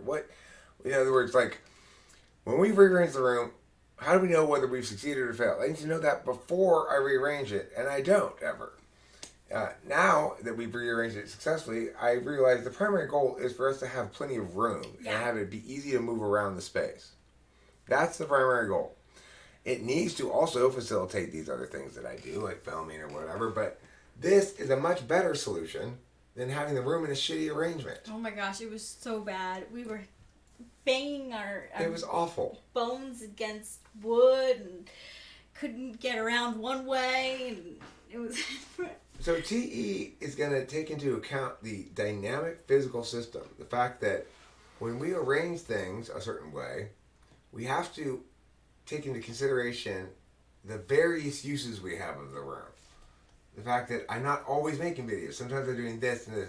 If you set up as optimal for one thing, it's going to be non-optimal for everything. You gotta understand, how to arrange things for most efficiency, effectiveness, for best SI. I think your best arranger types are going to be your SITE types. ESTJs, ISTJs. This is, I think, how my dad had it arranged when I first came here. And I arranged it in multiple ways. But he didn't have this desk here. This desk was over there. But he had this couch here. And the TV and stuff was over there. Yeah. And I have arranged it like three different ways here. No, this is the thing. Good to Eat only adapts its goal throughout the interactive process if it cannot solve for the existing goal. So the thing is, and the key to that is FI has to articulate what's the kernel of the thing that's most wanted. So let's say, I used an example of, in a story with Countess one time about the going to the observatory. And in the story, she wanted to go to the observatory and look through the big telescope. And her dad took her to a mountaintop and handed her a hand telescope and said, look at the stars. Now, if, in fact, what she wanted to do was see the stars magnified in some sort of lens, in a place where there's good, you can see the stars really well, then her dad, in that instance, that would be good to eat, because he understands what the kernel of the FI is. If, on the other hand, she's dead set on going to this specific observatory, not to see the stars, but because she likes that observatory, wants the experience of seeing the old equipment or whatever, or thinks it's historically interesting or for some other reason, then his solution is going to be terrible, because he's missed the kernel of the FI. So when asked, can you adapt your goal in the process, isn't that good to eat? Well, it is, provided it's adapting in coordination with the kernel of the FI. And in fact, if the kernel of the FI were reduced down to its distilled nugget in the first place, then it wouldn't be adapting the goal. The goal would have been made appropriately in the first place. The goal would have been to see the stars through a telescope, not go to the observatory. See what I'm saying?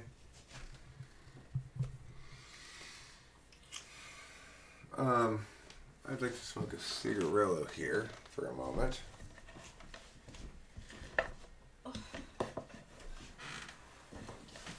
Put this over here.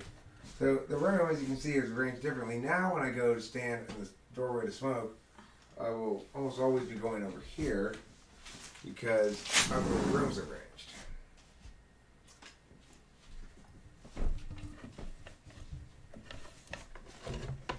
So the other thing about FI is,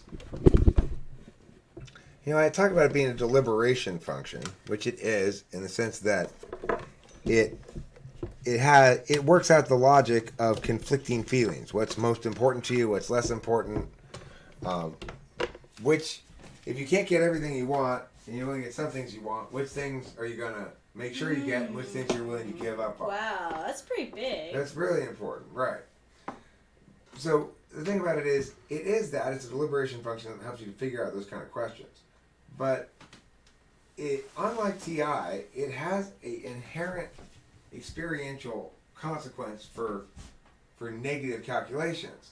So if I determine that a given logical argument is invalid because it's makes some sort of logical fallacy, that doesn't impact me at all. I'm judging something that's external from me and not part of me. And my cigarettes. Oh, I hadn't. Weren't they in your pocket? I saw them. I know. There they are.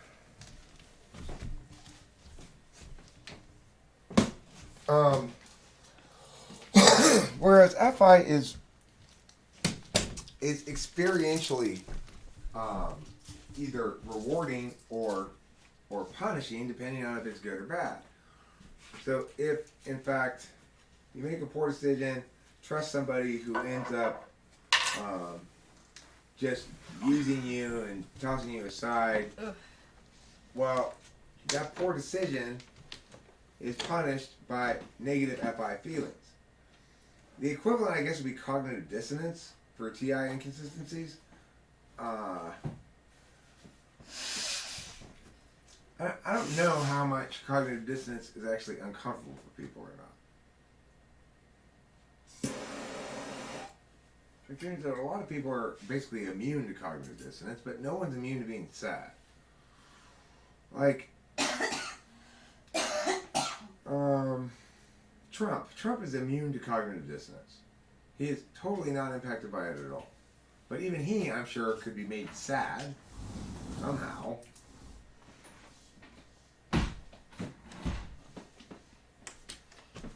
So that's what I mean. There's a basic distinction between the two kinds of deliberation functions. Because FI is a deliberation of the real experientially, when shit that it makes you on things, when shit you are very attached to behaves as not expected. You have an unexpected severance from something you're very attached to or someone you're very attached to that is dramatically painful, discombobulating. And you're not going to be able to get through that without crying some and feeling some sorrow and hurt. Yeah. It just brings me back to that Naruto scene. Alright, where Asuma is buried? Yeah, and like the dad or the brother is telling... Oh yeah, Shikamaru's dad says to Shikamaru, Shikamaru is being very quiet and still and just going about his business as though nothing had happened, and his former teacher and friend Asuma Sensei had been killed in a battle that Shikamaru was involved in as well.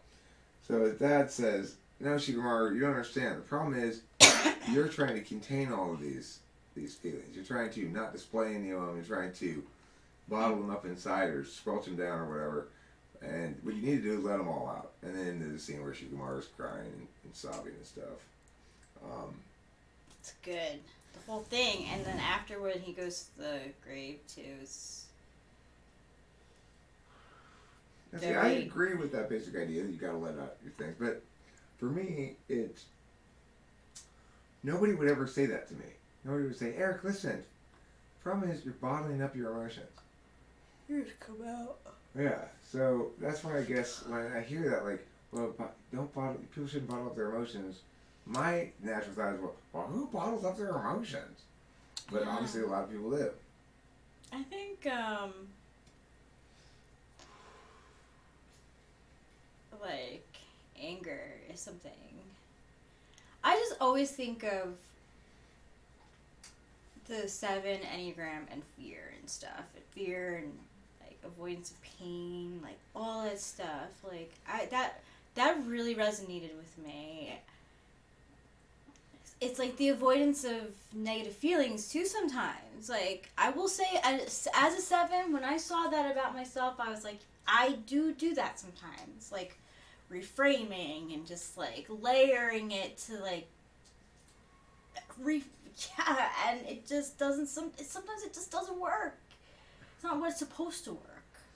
Yeah, so in other words, trying to force any doesn't work any better than ignoring the AI. Because ignoring and I doesn't work either. See, I by default do that. I go, if the relationship's obviously the wrong relationship, then my conclusion is, well, I'll fix it. Or, obviously, okay, my response would be something like this.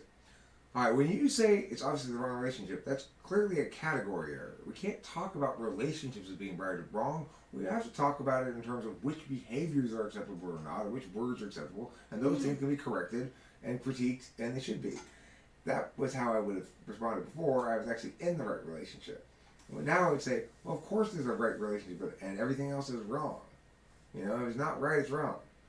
And if you're trying to fix the wrong relationship, that's trying to fix your horse so that it carries you onto a lake to go fishing. And it's not to say that, like, certain things can't be fixed. You can't. Certain things can, especially if you're trying to do it for yourself. Like, I challenge myself and stuff. We both fixed things in the course of being together so far already. Yeah. We fixed lots of things because, but a lot of those things that we fixed were not necessarily things that we would have good reason to have believed were problems prior to us being together. No. Because prior to us being together, we hadn't had a relationship that didn't require a lot of work and fixing. Yeah. Ours required some adjustments to each other and understanding what we prioritized and which of those things were legitimate and which of those things were just habitual. Because, like, I prioritized some things that it turned out I didn't need those things from you at all. I had needed them in previous relationships because I was being abused or because the person was actively doing harmful stuff. So I needed those compensatory things to make up for that harmful stuff. Ah. But I didn't actually need it at all from you, really. And then other things that I thought I needed, well, I actually did need. So it's like I found that out being with you, what was actually important and not. Because I was no longer trying to do happy relationship theater, which was my entire life prior to Rachel was happy relationship theater. Because feelings don't really exist. What matters is the things that we can check. Are our displays proper? Are our words proper? If we act like and talk like we love each other and are going to be together forever, then we love each other and are going to be together forever.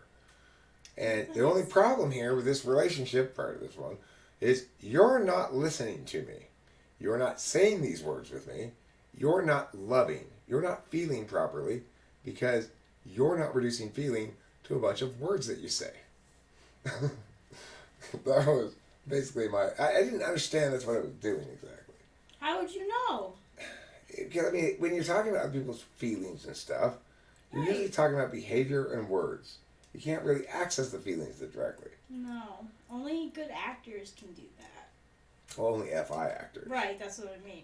You're right. Because I think when we act, we don't really access the feelings. We just access the displays. No, they really do because the FI DOMs are what, users? No. I think DOM. I just think ISFPs, like, well. FI DOMs are. I think of them as being fundamentally hesitant in some way. Yeah, I'm thinking about performances, and it's even ISFPs, like they're hesitant to commit to things because they know that once they value something, that it comes with this cost of potential loss, and so we're not just sort of stumble into trusting people haphazardly and get either burned or not. Wow. Because I don't understand FI, they are very cautious about that shit. They're cautious about definitely the feelings because they have really bad crying faces. Yeah, it's like a thing. But no, but so users, FI users. FI DOMs. FI DOM. Oh, DOMs. FI tool users are you can see the instrumentality of the FI. Okay. So ENFPs and ESFPs, they use their feelings a lot in interacting with the world, but they don't actually hold them up as an absolute value. Really. So it's like, unlike INFPs and ISFPs who are basically always fighting against adding more weight to their already very weighty ontology. True. By the time you're 90 years old and you're an ISFP and an INFP, if you haven't had a perfectly charmed life, you've retained all this pain from every bit of suffering that's been incurred.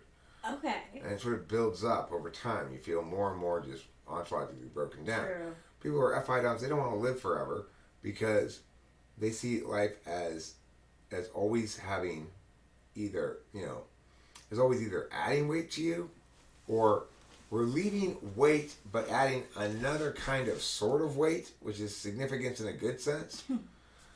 Either way, everything's weighty, either in a good way or a bad way. Yeah. And so as you live, you get sort of tired of being because you know that everything's risky. That you could get that face. You could make that face. The face that when I see pictures of people and the correct emotion is sad or upset, I say they're stubborn or fussy. It's like when I did those FE tests, or not FE tests, but when I did these tests of can you recognize the facial expression when exploring the question of whether that was a good way to test for FE, is not. But I got all those ones wrong. And the correct emotion was like sad or upset. I put like stubborn or like difficult, basically. Irrational, See, it's kind of a reason why, like, I feel bad, like, I don't, like, expressing negative emotions is, like, I'm so careful with it. I mean, in that instance, I think you don't want to be burdened with some sort of thought that because you weren't cautious enough with your expression, some misinterpretation caused me to have hurt feelings or something like that because you touched on an actual insecurity, and even though you didn't mean that, it's really not the case at all here. Okay. But I get it. It's like that's when you're FE tool. One of the things I can't stand is the idea that even though it's not an absolute value for me, I recognize that I have to be legitimate in that area. So, in other words, when I'm talking about cognitive functions, I can't be just saying shit that doesn't make any sense. And so I'm very much open to and subject to critique on TI grounds and critique myself on them rather harshly, as Rachel does on the FE grounds. She didn't actually make an FE mistake here at all. I think she was great that it came up, and it's been a very fun and interesting conversation about it. It has, yeah. It has. Because I care. I do. I do too. A lot. I recently took caring lessons from the caring school. The caring school. Teaching people to care for over 40 years. Before I came to the caring school, I didn't give a fuck. Now I give 1 or 2 fucks periodically. Thanks, caring school. Hey, can we scoot this way, please? And I gotta point the camera this way. No, that's not a good place for it. I just want. Oh, you want the bong? No. Or you want weed?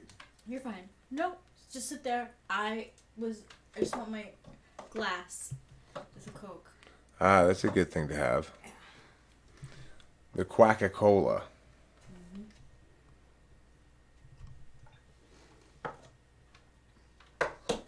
Dude, one possible narrative I realized today about the virus that's not been utilized, it should be utilized, is nobody ever really said, and this would be probably a fairly winning argument even for other people, is, look, remember, we can only do this once, and we need to make sure that this is the virus we want to do it for. Because they know there's going to be a worse virus next year. We're not going to be able to afford to do this again. So, I wish I had thought about that argument before today. I mean, I thought of it, but I didn't realize that's really the most winning argument, because that's the way you can utilize other people's fear more effectively against their position. And that's the challenge. It's like people think if there's some cause for fear, they're going to err on the side of caution. Like Corey staying 10 feet away from me yesterday when we were at his house. He's not a particularly rational person, but regardless, a lot of people would simply err on the side of caution. Well, better safe than sorry.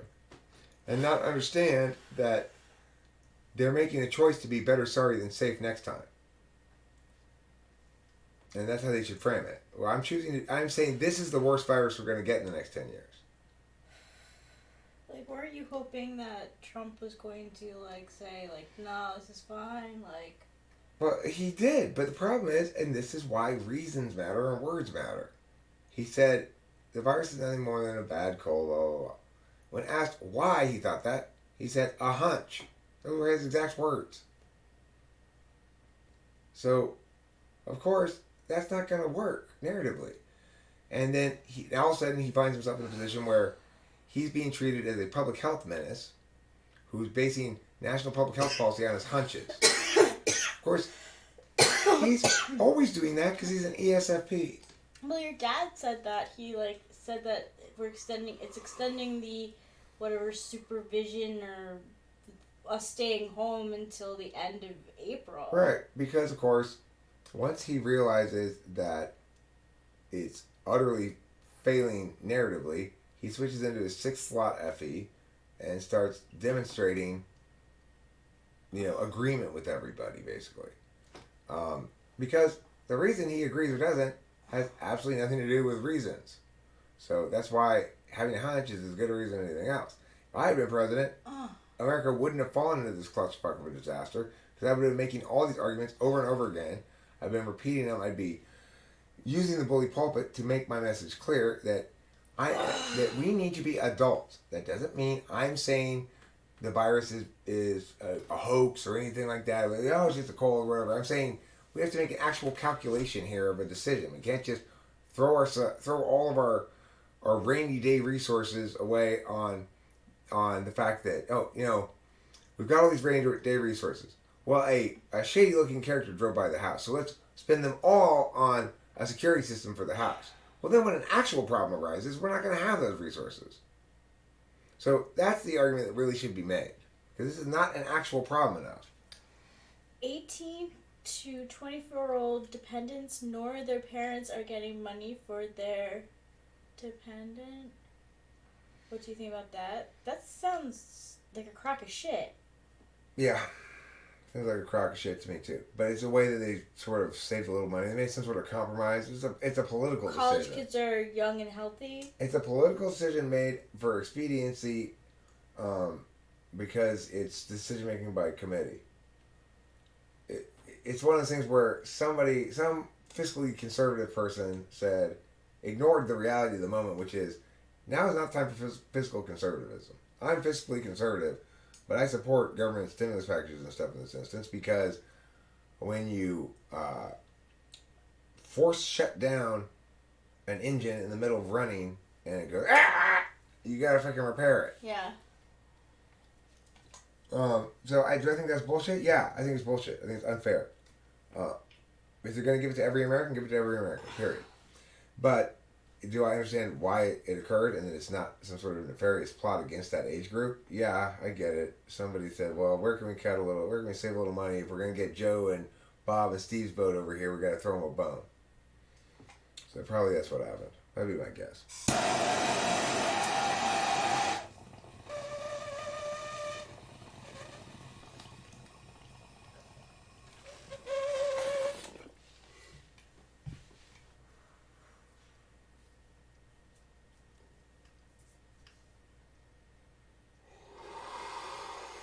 Well, I hope Rachel and I both get a check. That'd be good. Yeah. Rachel surely will.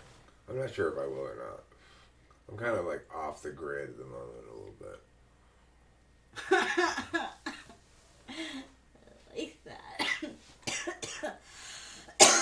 I've always wanted... Well, I agree. People on disability shouldn't get a check because they're getting checks every month from the government already.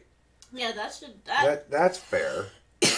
People on disability or Social Security shouldn't get a check because they're not losing any income. If you're on a structured income like that, then it's on the public's dime. Then you shouldn't get a check either. Yeah, agreed. That is not fair. No, this is coming from somebody who would like to see Rachel actually get on disability. Yeah. I still have that position. If she were on disability, I think we should, absolutely. It's just being sensible, logical sense. That's like something that is meant for people like me, people who will use it because they need to. They're out of work. That's why. Like, I'm not anybody's dependent on tax forms, so that's not going to impact me. My husband is on disability, so I guess that answers one question. I don't think Rachel's a dependent on anybody's tax forms either, are you? No. How would I be? I don't have any kids, right? No. You might be your parent. Your parents might file their taxes with you as a dependent, is what I'm saying. No. I don't think so. Dependent?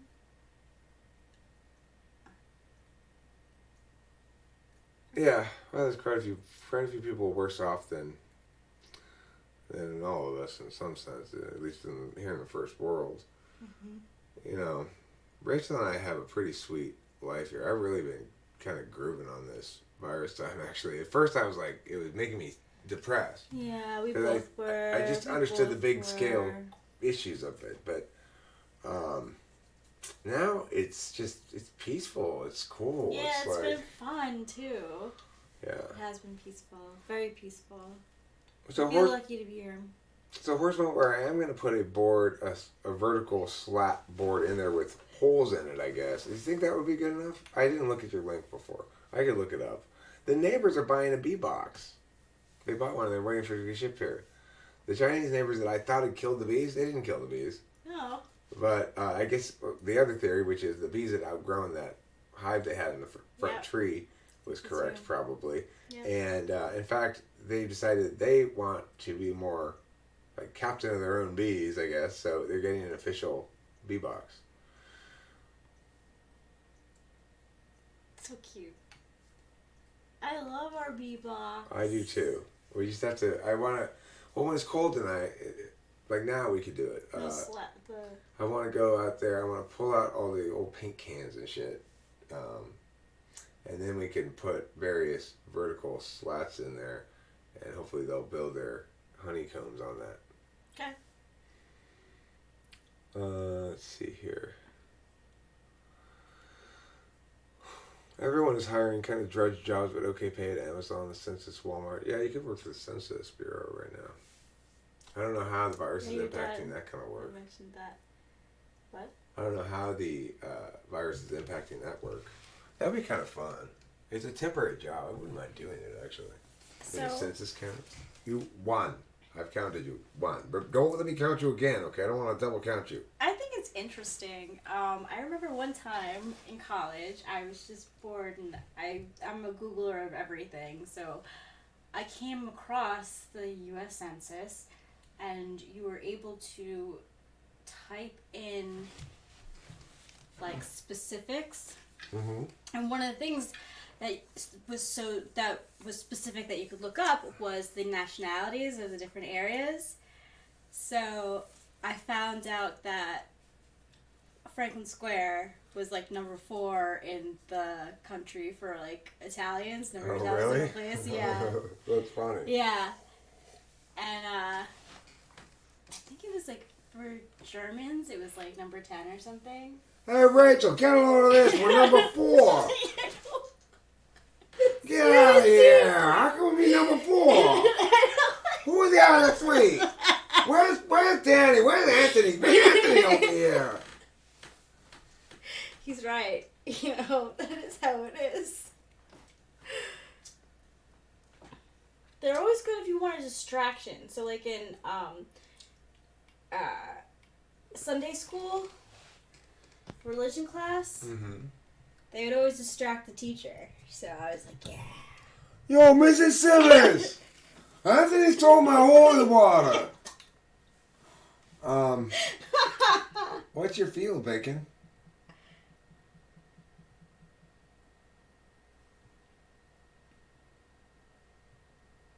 Is it the field of fondling? I'm not sure you're going to find a lot of work in that right now. People are so virus scared that they don't have donuts at 7-Eleven anymore. Now, I blew my nose in the car and people stared at me. Really? Yeah. It's awkward. I want to get a shirt that says, I'm coughing because I smoke. Yeah. You're an electrical engineering major. Oh, interesting. Really? I didn't know that they even had internships for that, but I guess. What do you want to electrically engineer? I'm curious as to what kind of things you would like. Where's your internship? Where would it be? You're only a freshman? freshman? Why do you need? Why do you have a job at all? Just chill. Yeah, why do you have a job? Student. Or why would you want an internship now? Or more importantly, why do you go to college at all? Why not just have a job then? Oh yeah. Except electrical engineering, that's a good thing to go to college for. Yeah. That's a real course of study. Yeah. It's not like my degree in American literature or your sociology. Sociology. A couple of intuitives managed to stumble their way through college. I had a lot of fun. My last 2 years, it was fun. When I lived on my own, it was always good. And I feel like learning about sociology and psychology, I started to do like the typing stuff. That's when I started. Yeah, Horse Mumbler. You know, you'll emerge sometime in the middle of May going, what quarantine? You mean something's happened while I've been home for the last month and a half? Last time I left the house, I think I took Eric to the Mini Time Machine Museum.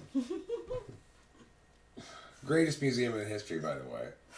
It will go down as so far in my life, that is my single best museum experience. That's so cool. I've been to a lot of museums, but I think that was the most fun half an hour I've ever spent in a museum. So weird. So ridiculous. And also cool, too. I want to see it! It's not just ridiculous, okay? It is. There's some sections of it that are just ridiculous. Like, well, there's got to be. That's who thought this is a good idea to put this little crappy shit you made in your... You got glued together. It's like they have this kit, and they've glued together this thing, and they're like, look, it's my craft. Oh And then that thing is in the museum next to these ones that are really good, like that's an funny. architect who's made scale model that's all perfect. Wow, and shit, that's right? cool. Yeah. Do you like 3D puzzles? I don't know what you mean, like Tetris? Is that a 3D puzzle? No, it's like a puzzle, but so like it just when you said that, like the architecture stuff, there's these like puzzles that you actually like punch out. They're foam, and you can make like architecture with them. Well, most museums don't rise to that level of greatness. I'd say most museums are comparatively dull. Yeah, they are. Like if we went to, you stare and look. If we went to the Norton Simon Museum, which I wouldn't mind doing with you, except it's probably closed now. I was thinking about it. I keep forgetting about the virus and the quarantine and stuff. Yeah, me too. Anyway, that would be interesting. It's a good museum. It's got some very famous artworks in there. Cool. But what I recall from going to museums where I'm looking at like serious art, quote unquote, is that I enjoy it, but I also get very tired. It makes me very tired. It's tiring. I guess because I'm not sure why it's so tiring. I'm really interested in why. Maybe a lot of NI, maybe? I'm drawing on my normally ignoring NI a lot. It is a lot of NI. I mean, like, I could go to 2 museums in a day, so. Well, that maybe it's the SE aspect of it. It's a lot of sensory input. Yo, facts. Because last time, remember I told you after I went to the Met, like, I had to book it for the train. It was not fun. I was like, I really do not want to do this again for a while. Well, yeah, because I've noticed you don't realize that you're out of SE until you've got fumes in your SE tank left. Yeah. And then all of a sudden you are done. Mm-hmm. I try to keep on top of that shit as best I can when we go places and do things, you know. Like, I'm aware of... I hope I'm not... Well, I'm talking about, like... Historically, they have. I haven't been to a museum in a long time, actually. But I used to go to museums fairly often. with friends or whatever. When I was in high school, we went to a lot of museums. My friends and I did. And we were like the bohemian subgroup in school. But the thing is, I recall those processes as coming home and being very tired, as though there was just too much stimuli, Yeah, that's fair. It is a lot of stimuli. It really is. You have to. It's a planned day. The Museum of the Horse Soldier? What is that? I'm curious. I want to know. Is it a museum of both horses and soldiers? Or is it a specific kind of soldier? Is it a museum for centaurs? That would be interesting. I want to start a museum. I want to make a museum of something. What could we make a museum of? Cartoons. It should be some sort of little objects. Objects? Yeah, physical objects. I want a museum of physical things. Like pens. Pens would be fine. Pens would be a good thing. Pen. I mean, there's so many different pens, right? Watches. Yeah. But I don't want that one. It was just a suggestion. Right. I feel like that's basic.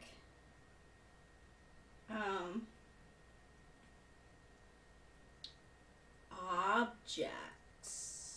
I mean, I would like to have a museum of uncertain objects, strange objects that are found in the world that we aren't really sure what they are. Wow.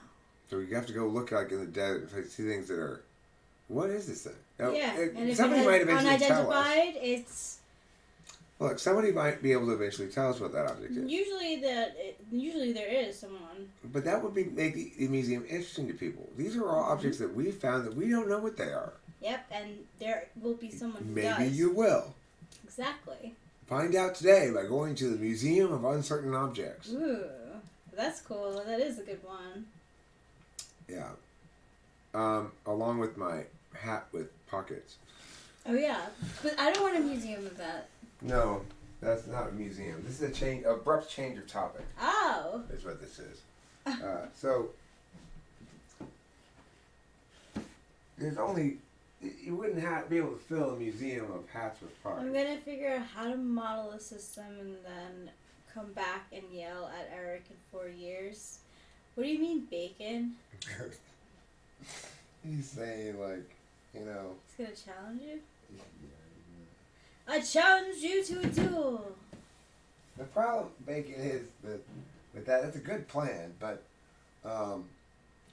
if I actually am right, then you still won't succeed.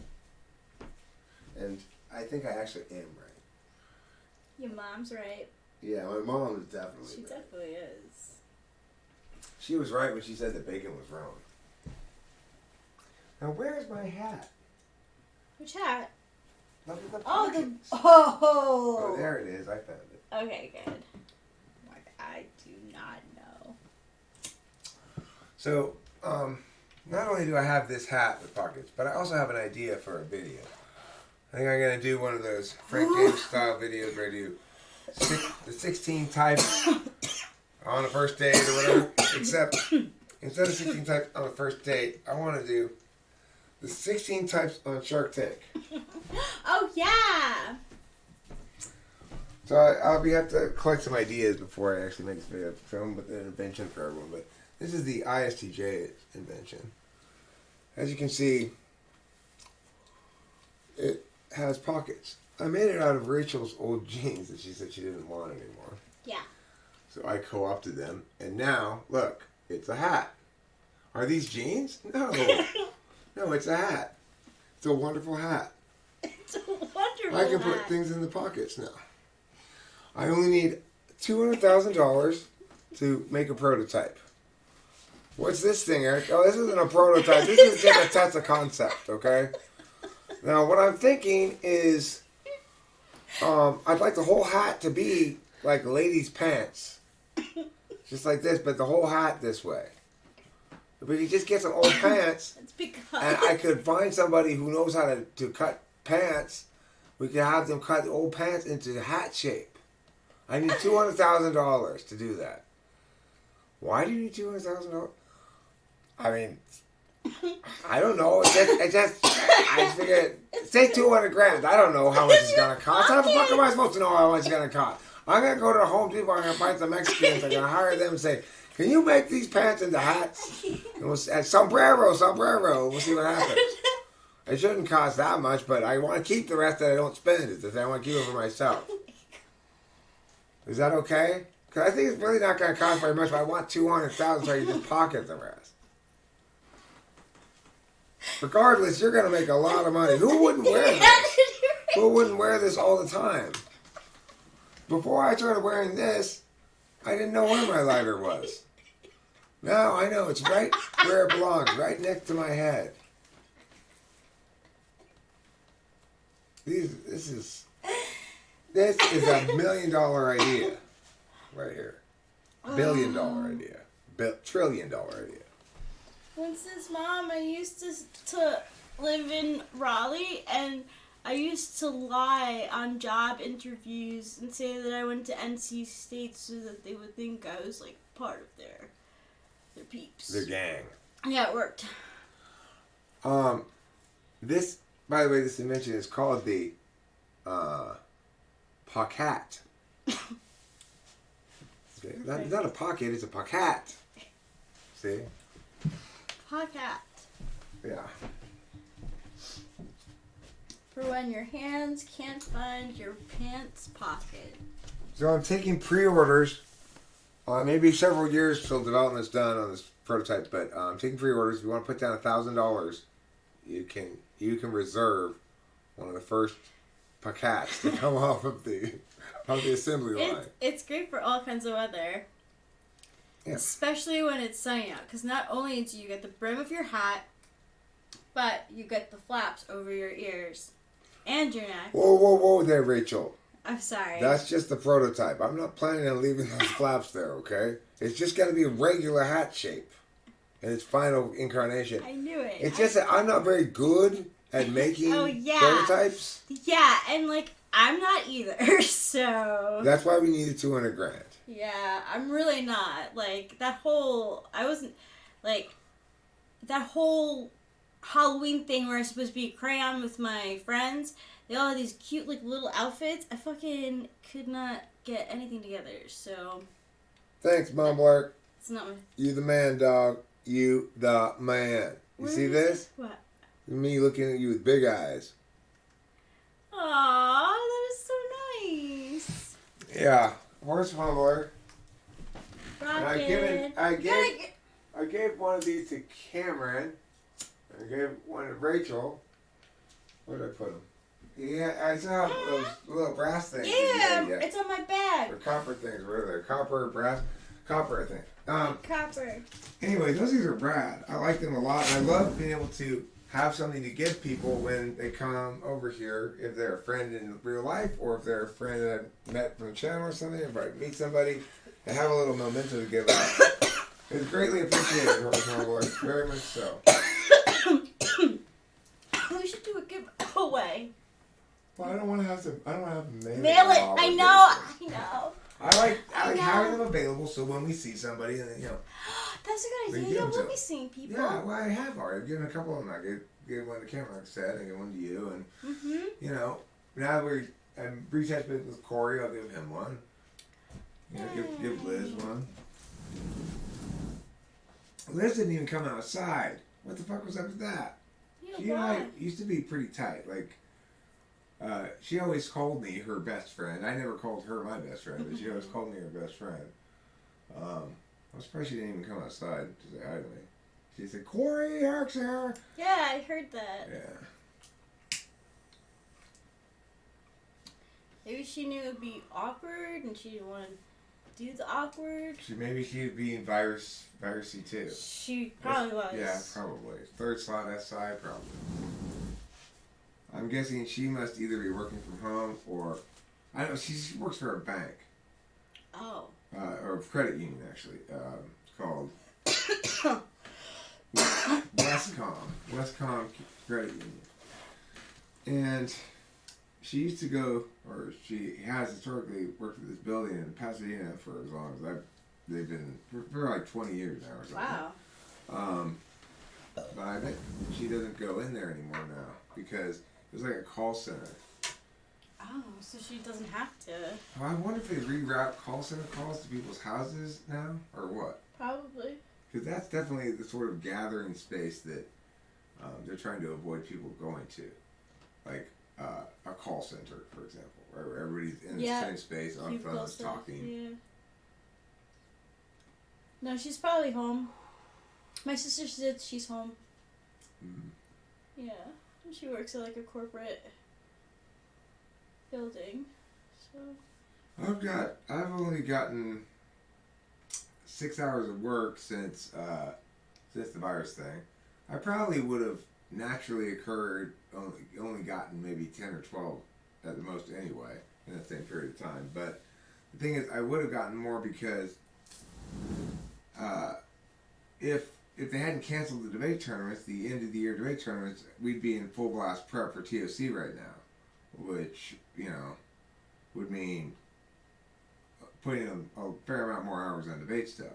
As it stands, all I've done is grammar and half-assedly teach Chloe writing, which is not a fun activity for me. Teaching any polar person writing, it's like, here, bang your head against the wall. yeah. I mean, she can write fine, but she can't come up with any stuff on the, like, if you ask her specific questions, she'll be able to write out perfectly good, cogent answers. Mm-hmm. If you're giving her assignments like, write a story, no. It's not a good assignment for any polar person.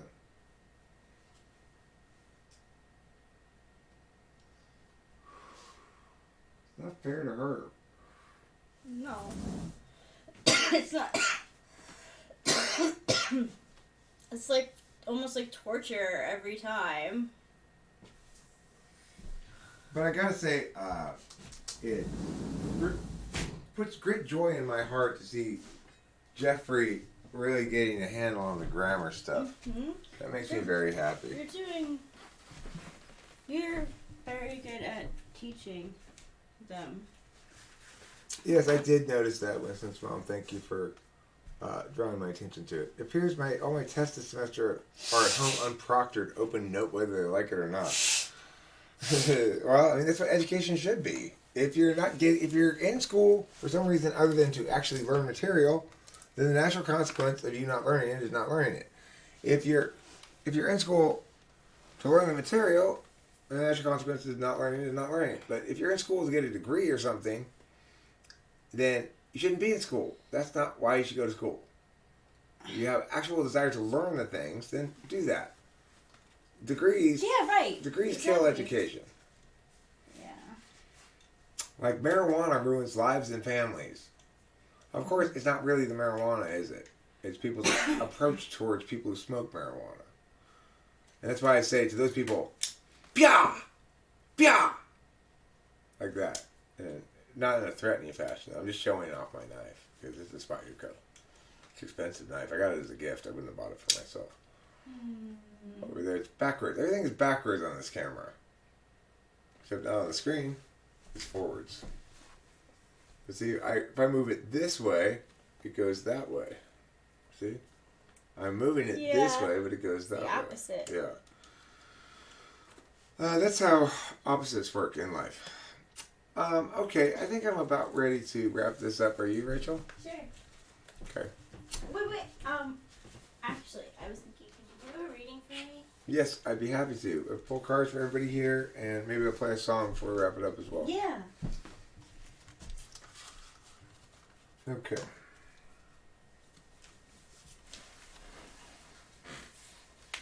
Oh, I know what I want. As a cover, I want to play that I want to look up. I just thought of. So, reading for Rachel. All right, Rachel.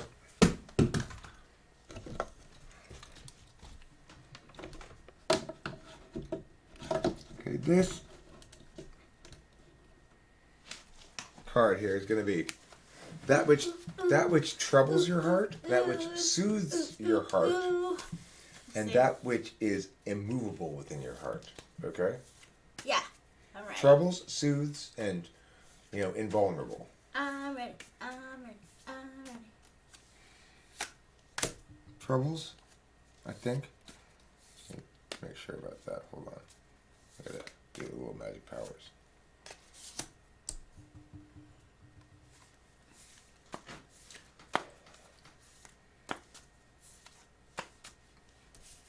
Wait, no, this one. Goes this way. Yeah. And this one. This one, this one. Okay, so trouble soothes. These ones might be reversed. I'm not sure about these ones. This one is the immovable. Judgment and flags. These are reversed. Flag stuff troubles you. In other words, too much having to justify yourself or make external your knowledge troubles you. Judgment, on the other hand, satisfies you. It's similar to justice in this case. It's one of my birth cards also. Good. Now, the immovable part. Justice is the immovable part. Yes! Oh, yes! right on. I pulled that for us today. That's great, baby. Yeah. That's such a great read for you right there. Thanks. That's perfect. I just wish I hadn't gotten these backwards for a second there. I should have trusted my first instinct on that. I know what you mean. I knew it, too. You. Well, that's a good one. So remember, justice is the immovable part of your soul. You will never be able to be fooled on that. You'll be able to recognize this is unjust. You may have better reasons. You may be winning this argument or whatever, but you're not fooling me. And so, in that regard, the fact that people have sort of gotten away with, like, thinking that they've fooled you, or actually fooled themselves so much that they whatever, is the ultimate injustice. It's that whatever the reality, you can deal with it, as you have to. Oh, I gotta go to this thing, but I gotta go to this thing. But if the symbolic representations of the shit are wrong, that's gonna bother you forever. Yeah. If there's not any sort of updating of the symbolic registry to say, okay, just for the record now, I was right the whole time and you guys were wrong. If that doesn't happen, you're not going to be satisfied. No. And who can blame you? No. It was exceedingly. It just got worse and worse. The frustration. And then it would be. The more honest I was with who I am, and the more I was like, no, this is who I am. This is who I am, and stood in that. The more. Sometimes it would get better. Like, my therapist would, like, see it and they'd be like, oh, we see the change in you, blah, blah, blah. But then it would go right back to, like, whatever. Because, like, they would smell marijuana and then go, right back to the way it was, so. It's one of those things where INFJ is fairly ill-equipped to handle because the only way to handle something like that is to go relentlessly on offense. And that's just not INFJ's style. Nope, and if I was defensive in any way, I was then crazy. I was then manic. Right, so they were trying to take away your defense and your offense. Yeah. Well, sucked. Now they're forever more on defense for the rest of their lives, and you're on offense for the rest of your life. And nobody's going to get away with any bullshit. No, accountability avoidance disorder does not contradict the Prime Directive. It's perfectly consistent with it. It's saying, look, I'm expecting and assuming to get away with this shit. And as long as I don't have to face accountability, I can continue to persist in the delusion that my map and territory match. It's a dysfunctional way of addressing map-territory mismatch, is to insist that you just go, I refuse to look and see that it's a mismatch. I refuse to engage on the subject honestly and openly because I don't want to incur the pain and suffering that happens when it turns out my map was wrong.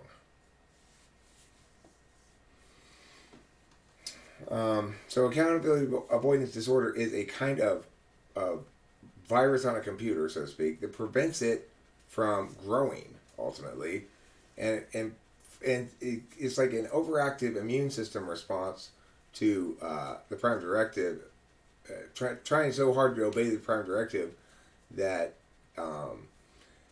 you neglect to consider the fact that that you have to. You can't obey the prime directive by forcing particularism on everything. So it's like, well, just pretending that nope, my map says it's a lake, and it's my opinion, and my opinion just as anybody else's, and I don't care if it's a desert, it's a lake.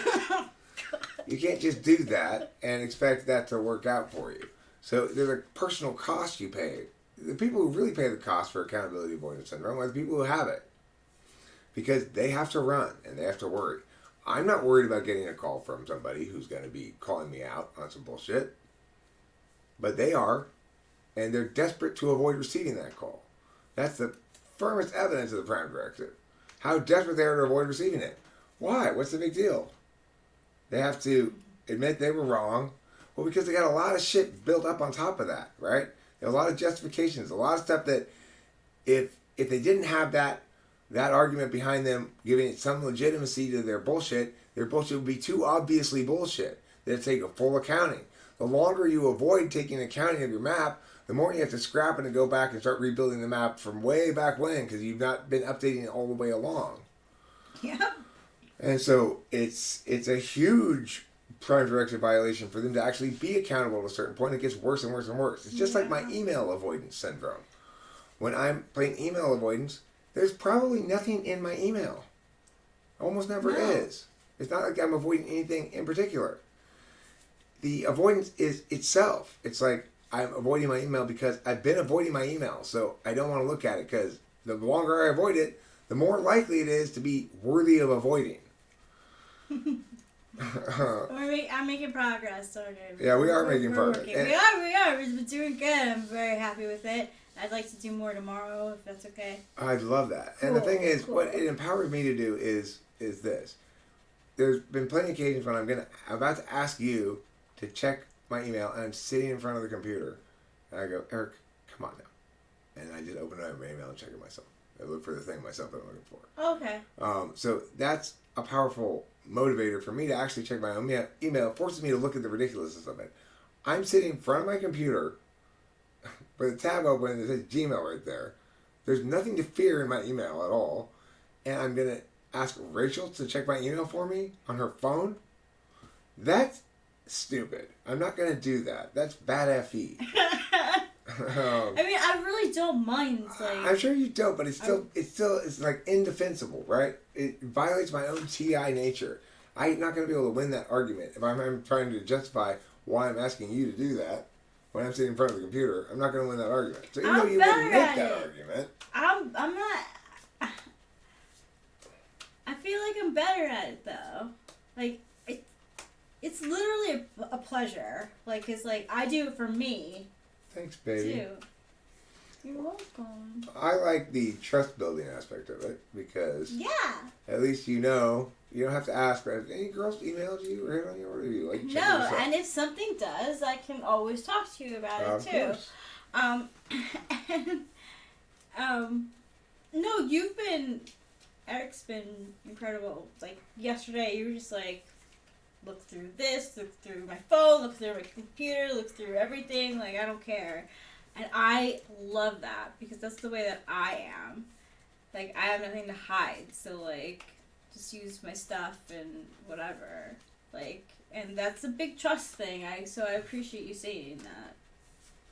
Yes, Bacon, plugging your ears and yelling is right. It's a very childish response. Mm-hmm. I'm not gonna experience the pain of losing the game because I'll close my eyes and run away before I see the final score. Yeah. Oh, God. It's that. Oh, that's a good comparison. All right, let's pull some cards for the mums. The mumblers. Oh, mumblers. And what's this, Mom? That sounds so sweet. I really appreciate that. That sounds like good socialization. Yeah. Fun times. That sounds like the kind of good socialization that makes for a happy and healthy adult. Need. Let's see if I can find a better place for this. Right there. Right there. Right there. Right there. There we go. All right, Mumbler. This is for the part of you that is troubled. The troubled self. What troubles you? 4 sticks trouble you. This is for your soothing self. The part of you that is self-soothing. King of Wands. And the immovable self. The part of your soul that's constant and pure and true. The Ace of Cups. You are a moist one deep down inside, Mumbler. You may not be stack moist. You're stack dry, but individually moist. I'm a moist ENTP. You're a moist INTP. So that's why your moisture right here is immovable. I think I feel that. I really do. Now, King of Wands is... Do you remember? No, okay, I'll look it up. Oh, what does it mean? Yeah. Impetuous? Let me see. King of Wands. I don't think that would be impetuous because that would be like Page or Knight. Maybe. Oh, maybe it is Page. Oh, wait. I don't know. Yeah. Daring? Let's look up the King of Wands. So I don't know. your troubled self is family related. Happy families, reunion, celebrations, surprises, feeling welcome, security, being supported, laying down roots. Right now, that stuff is troubling you, as is evident with your difficulties sharing space with your father. Your soothed self is the King of Wands. And that one is what it soothes you is having energy, experience to accomplish goals, taking control of your life, being fearless, and having motivation. So that's basically SE. SE really is good for you. And then the part of you that is immovable, that is core to your being, is the Ace of Cups, which is at the top. Ace of Cups says new relationships, new beginnings in love or happiness, socializing. So this is your immovable self, hanging out in the live stream, chatting, being a good friend, saying those nice words to me, and making me those nice things that you made me, and showing me the museum, and hanging out here and chatting with Winston's mom. All that stuff, that's your core being. Your core being a pinto bean. And what am I looking for? Oh yeah, the camera. Piggity pow. Okay, now we're gonna play a song, and then we're gonna call it a stream. Oh wait, we have more cards to pull. Nice. I wanted to pull a card. Pull a couple cards for Winston's mom. Pull a couple cards for Bacon. Okay. So here we go. So what do you think this first card is for Winston's mom? Let's do all that. We always want to do. Let's just do troubled, soothed, and immovable. Troubled. Your troubled self is the 8 of Cups. 8 of Cups. Journey into the unknown. Journey into the unknown, huh? Okay, your soothed or soothing, your balm self, your soothing ointment of a balm self is Knight of Wands. Now, your immovable self, the core of Winston's mom, right where her solar plexus is. Her metaphorical solar plexus is 3 cups. So when you're celebrating and stuff, you know how you're when you're celebrating with a group in particular. You're not a one-on-one. You're more of a SO type, subtype of Enneagram. Yeah. So that's saying. Knight of Wands.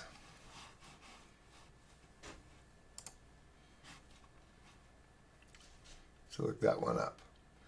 Being hasty, open-minded, adventurous, energetic, taking risks, hot-tempered, travel. In other words, any is your soothing part, okay? Any and SE are soothing for you. And what's troubling for you? 8 cups. Walking away, letting go, escapism, self-discovery, withdrawal, looking for the truth. In other words, when you're too introverted, you're troubled. When you're more extroverted, you're having fun. And when you are 3 of Cups, that's the part of you that is core to who you are. Reading, celebrations, parties, socializing, gatherings, indulgence, happy times. like Horse Mumbler, you're home here in this live chat. Your immovable self is resonant with this space, form, and manner of interaction. Mm-hmm. All right, now let's go on to Bacon. And then you. And then me? Okay, cool.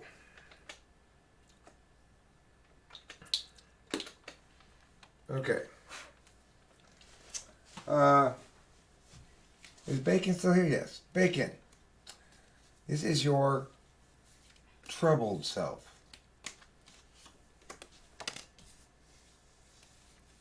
Six cups. Here is your soothed self. Okay, balancing shit. So paying your bills and stuff is fine, soothing.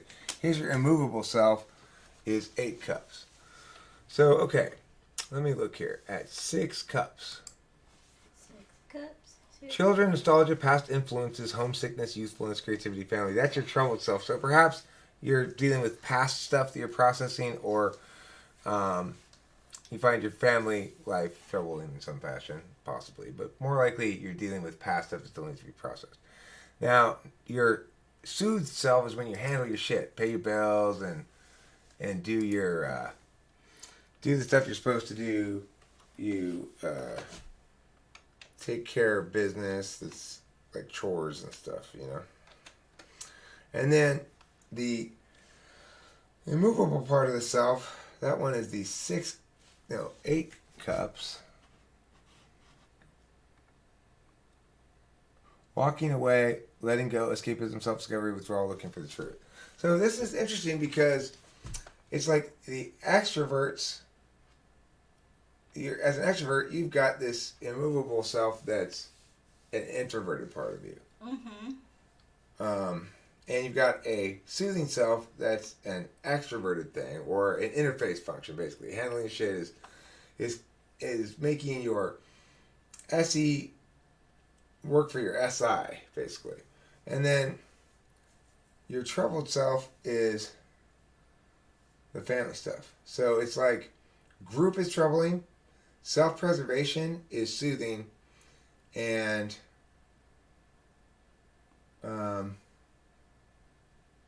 escapism is core to who you are. Mm. You're probably a 7. A 7 self-preserving. That sounds about right. According to this tarot read, anyway. I could see that. Well, yeah. Definitely according to that read.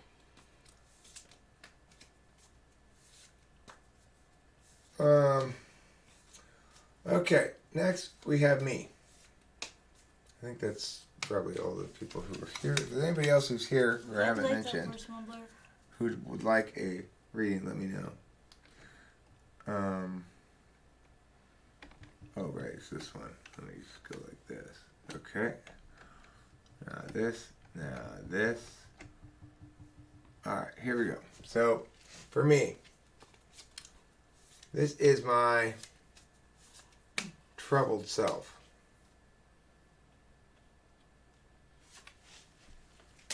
King of Swords, huh? That part of me is troubled about what's going on with the virus and shit right now. The rational problem-solving type of me is going like, ay, ay, ay. My soothed self. Strength. Being strong and patient and being resolute, I find soothing. My immovable part.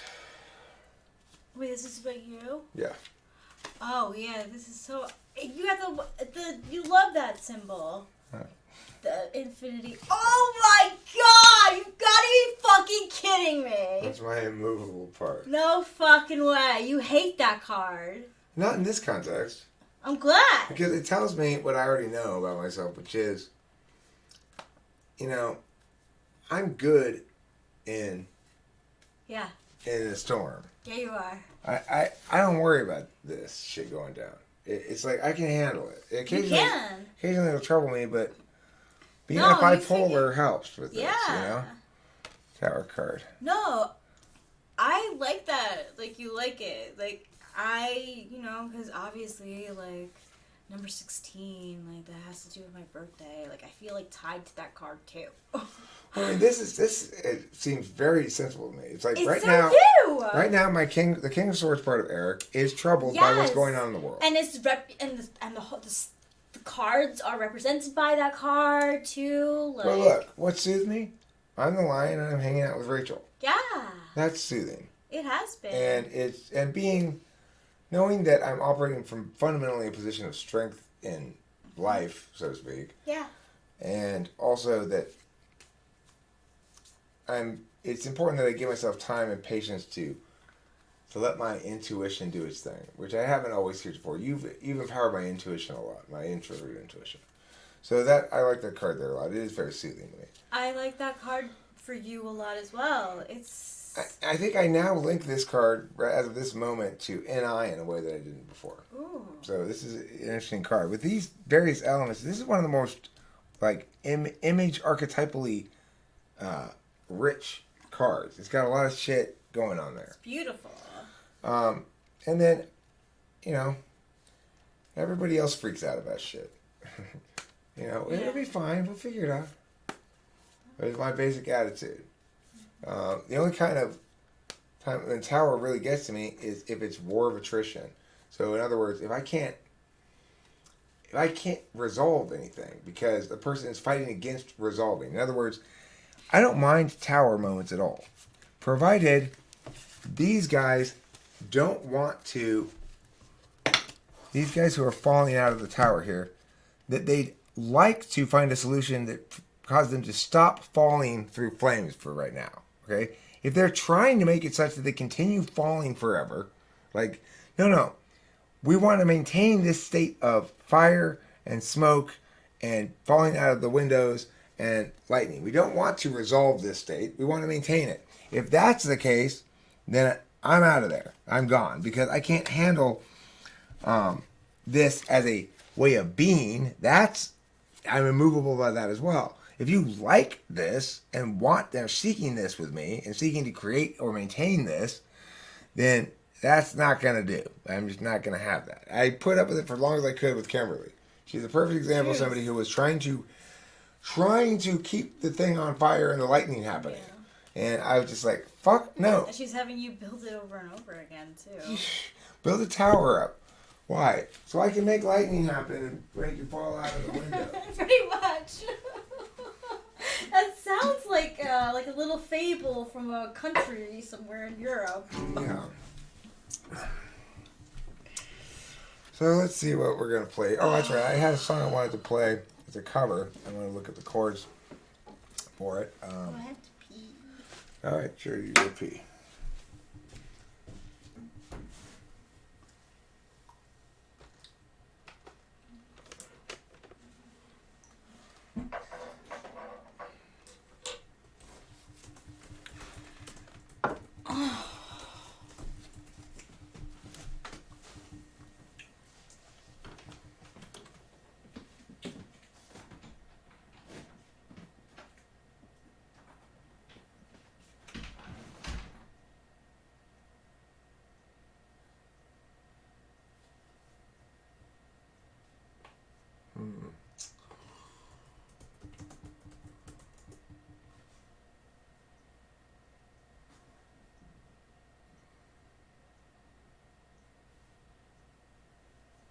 Mutations, that's what it is.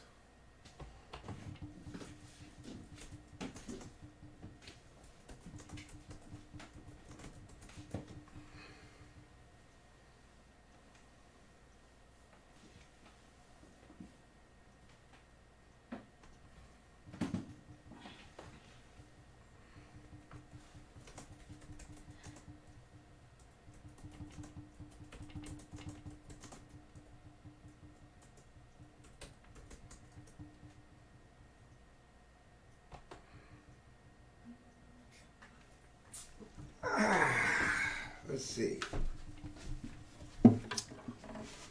Yeah, this is what I want to play.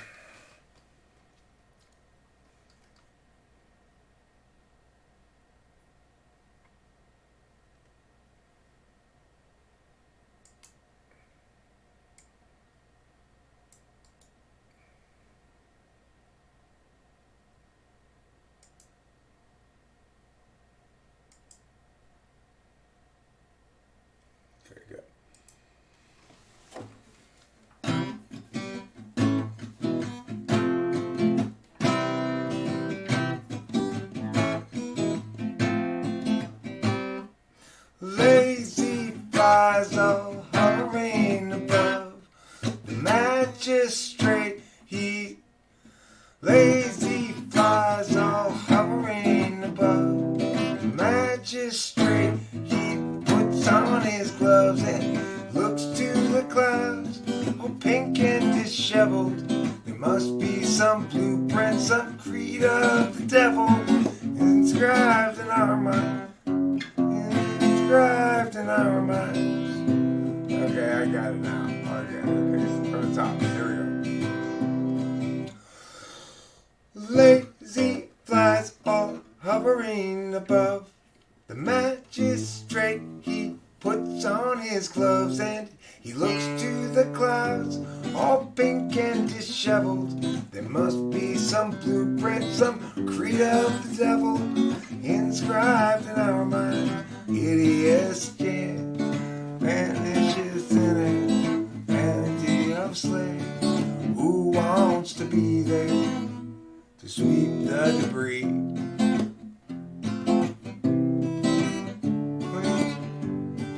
Life of confessions written in dust.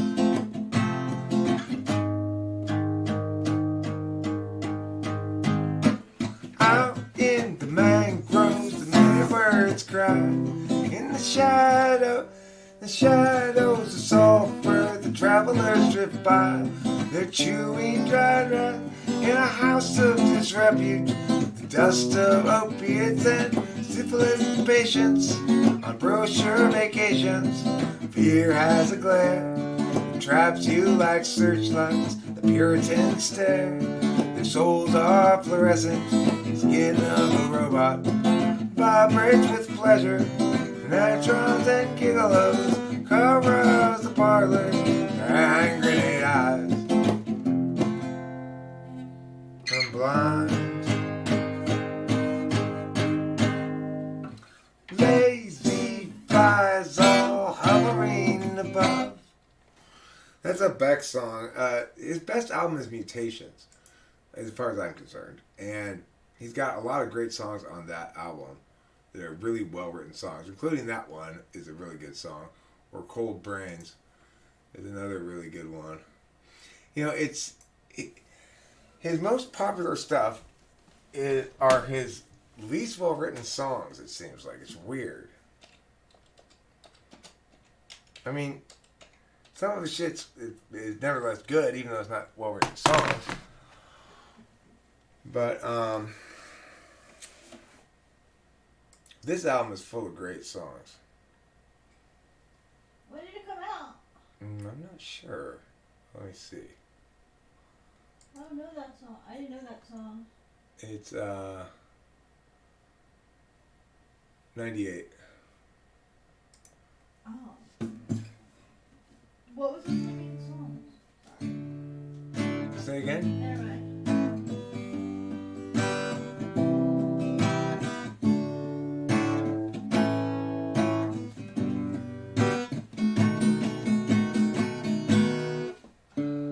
Cold brains, unmoved, untouched, unglued, alone at last. No thoughts, no mind to rot behind. It's a trail of disasters,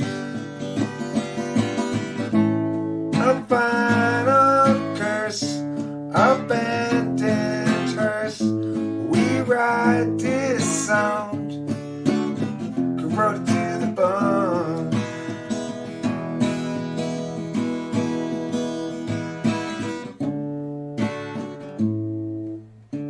The fields of green are bent, obscene, and I lay upon the gravel, unarmed of hope. A hangman's rope pulls her one way or the other. A final curse, abandoned hearse. We ride this sound, corroded to the bone.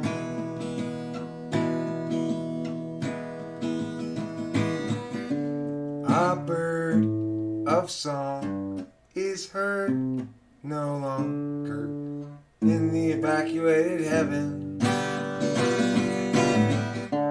The drain is drained and drained and gone. All in all, it doesn't matter. A final curse, abandoned hearse. We write this song, wrote it to the bone. Pretty good song.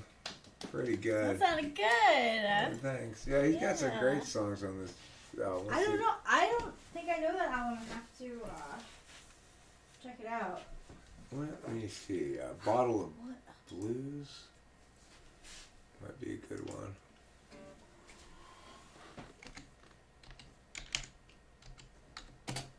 Of Blues or the Tropicana. Let's see if this.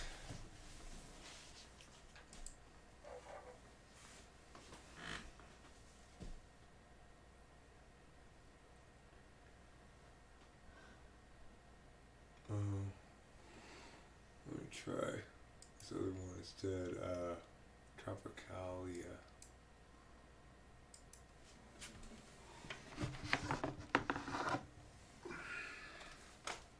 Tropicalia.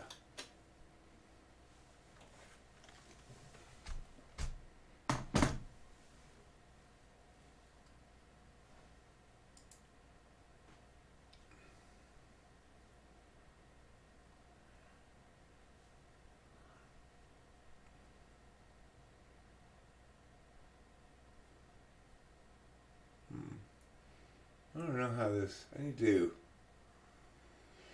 listen to this song. I don't remember it. I have to listen to it. B minor 7.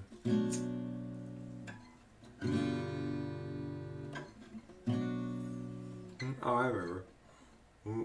When they. I actually remember it now. No. Not that. This. Alright.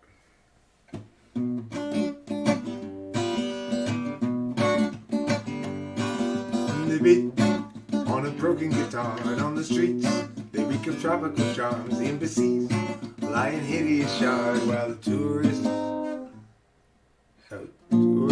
are in decay. In a reptile blaze, you wear a mask, an equatorial haze into the past, a colonial maze where there's no more confetti to throw.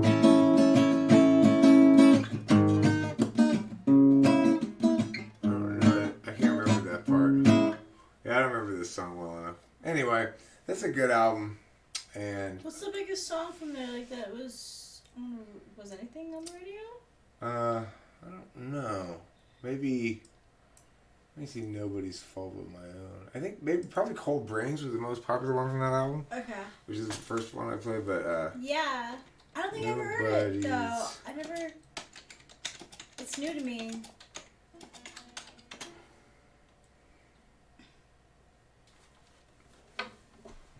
Let's see about this one. If I can remember what the song sounds like.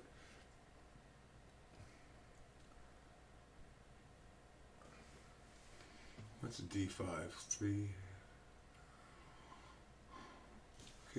Guitar's tuned down a whole step. At first and 6th strings are dropped to C. Don't worry about it. That's way too much work. No, it's fine. I'll look it up. We'll listen to it after. It's just I never even knew of that album, so it's fascinating. Yeah, it's. I'll play it for you when we're done with this stream, but I do want to play before I go. I want to attempt to play. I'm going to fail at it. There'll be a chance to practice it. I'm going to try to play Angels in the Wings. Oh, yeah.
talking about you, about you.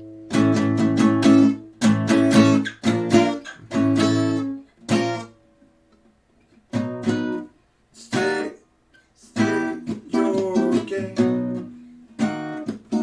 Okay, now angels in the wind. And though it doesn't mean a thing, they're talking about you.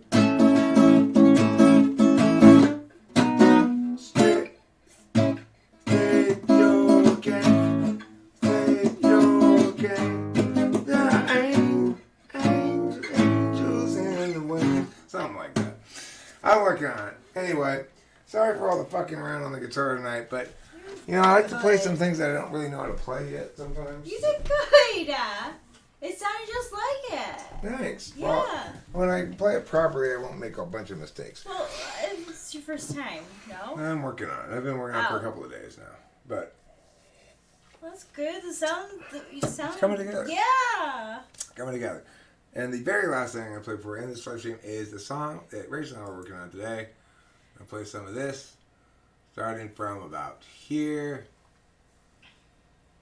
Play it for about a minute or 2 minutes maybe. I'm really happy to do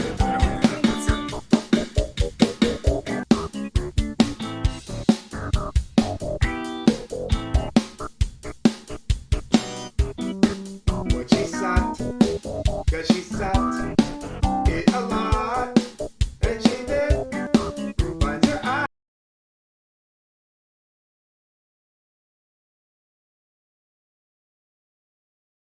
Cause she's got what she sucked, 'cause she sucked it a lot, and she did find her eye, and indeed she's a rhyme.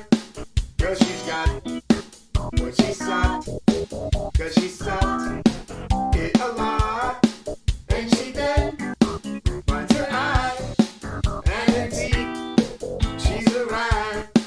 Cause she's got what she sucked, 'cause she sucked it a lot, and she did find her eye, and indeed she's a rhyme. Cause she's got what she sucked, 'cause she sucked it a lot, and she did find her eye, and indeed she's a rhyme. Cause she's got what she sucked, 'cause she sucked it a lot, and she did find her eye, and indeed she's a rhyme. Cause she's got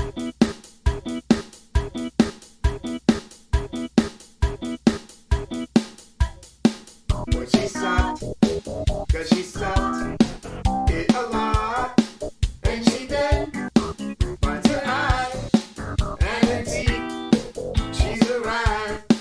Cause she's got what she sucked, 'cause she sucked and she did find her eye, and indeed she's a rhyme. Cause she's got what she sucked, 'cause she sucked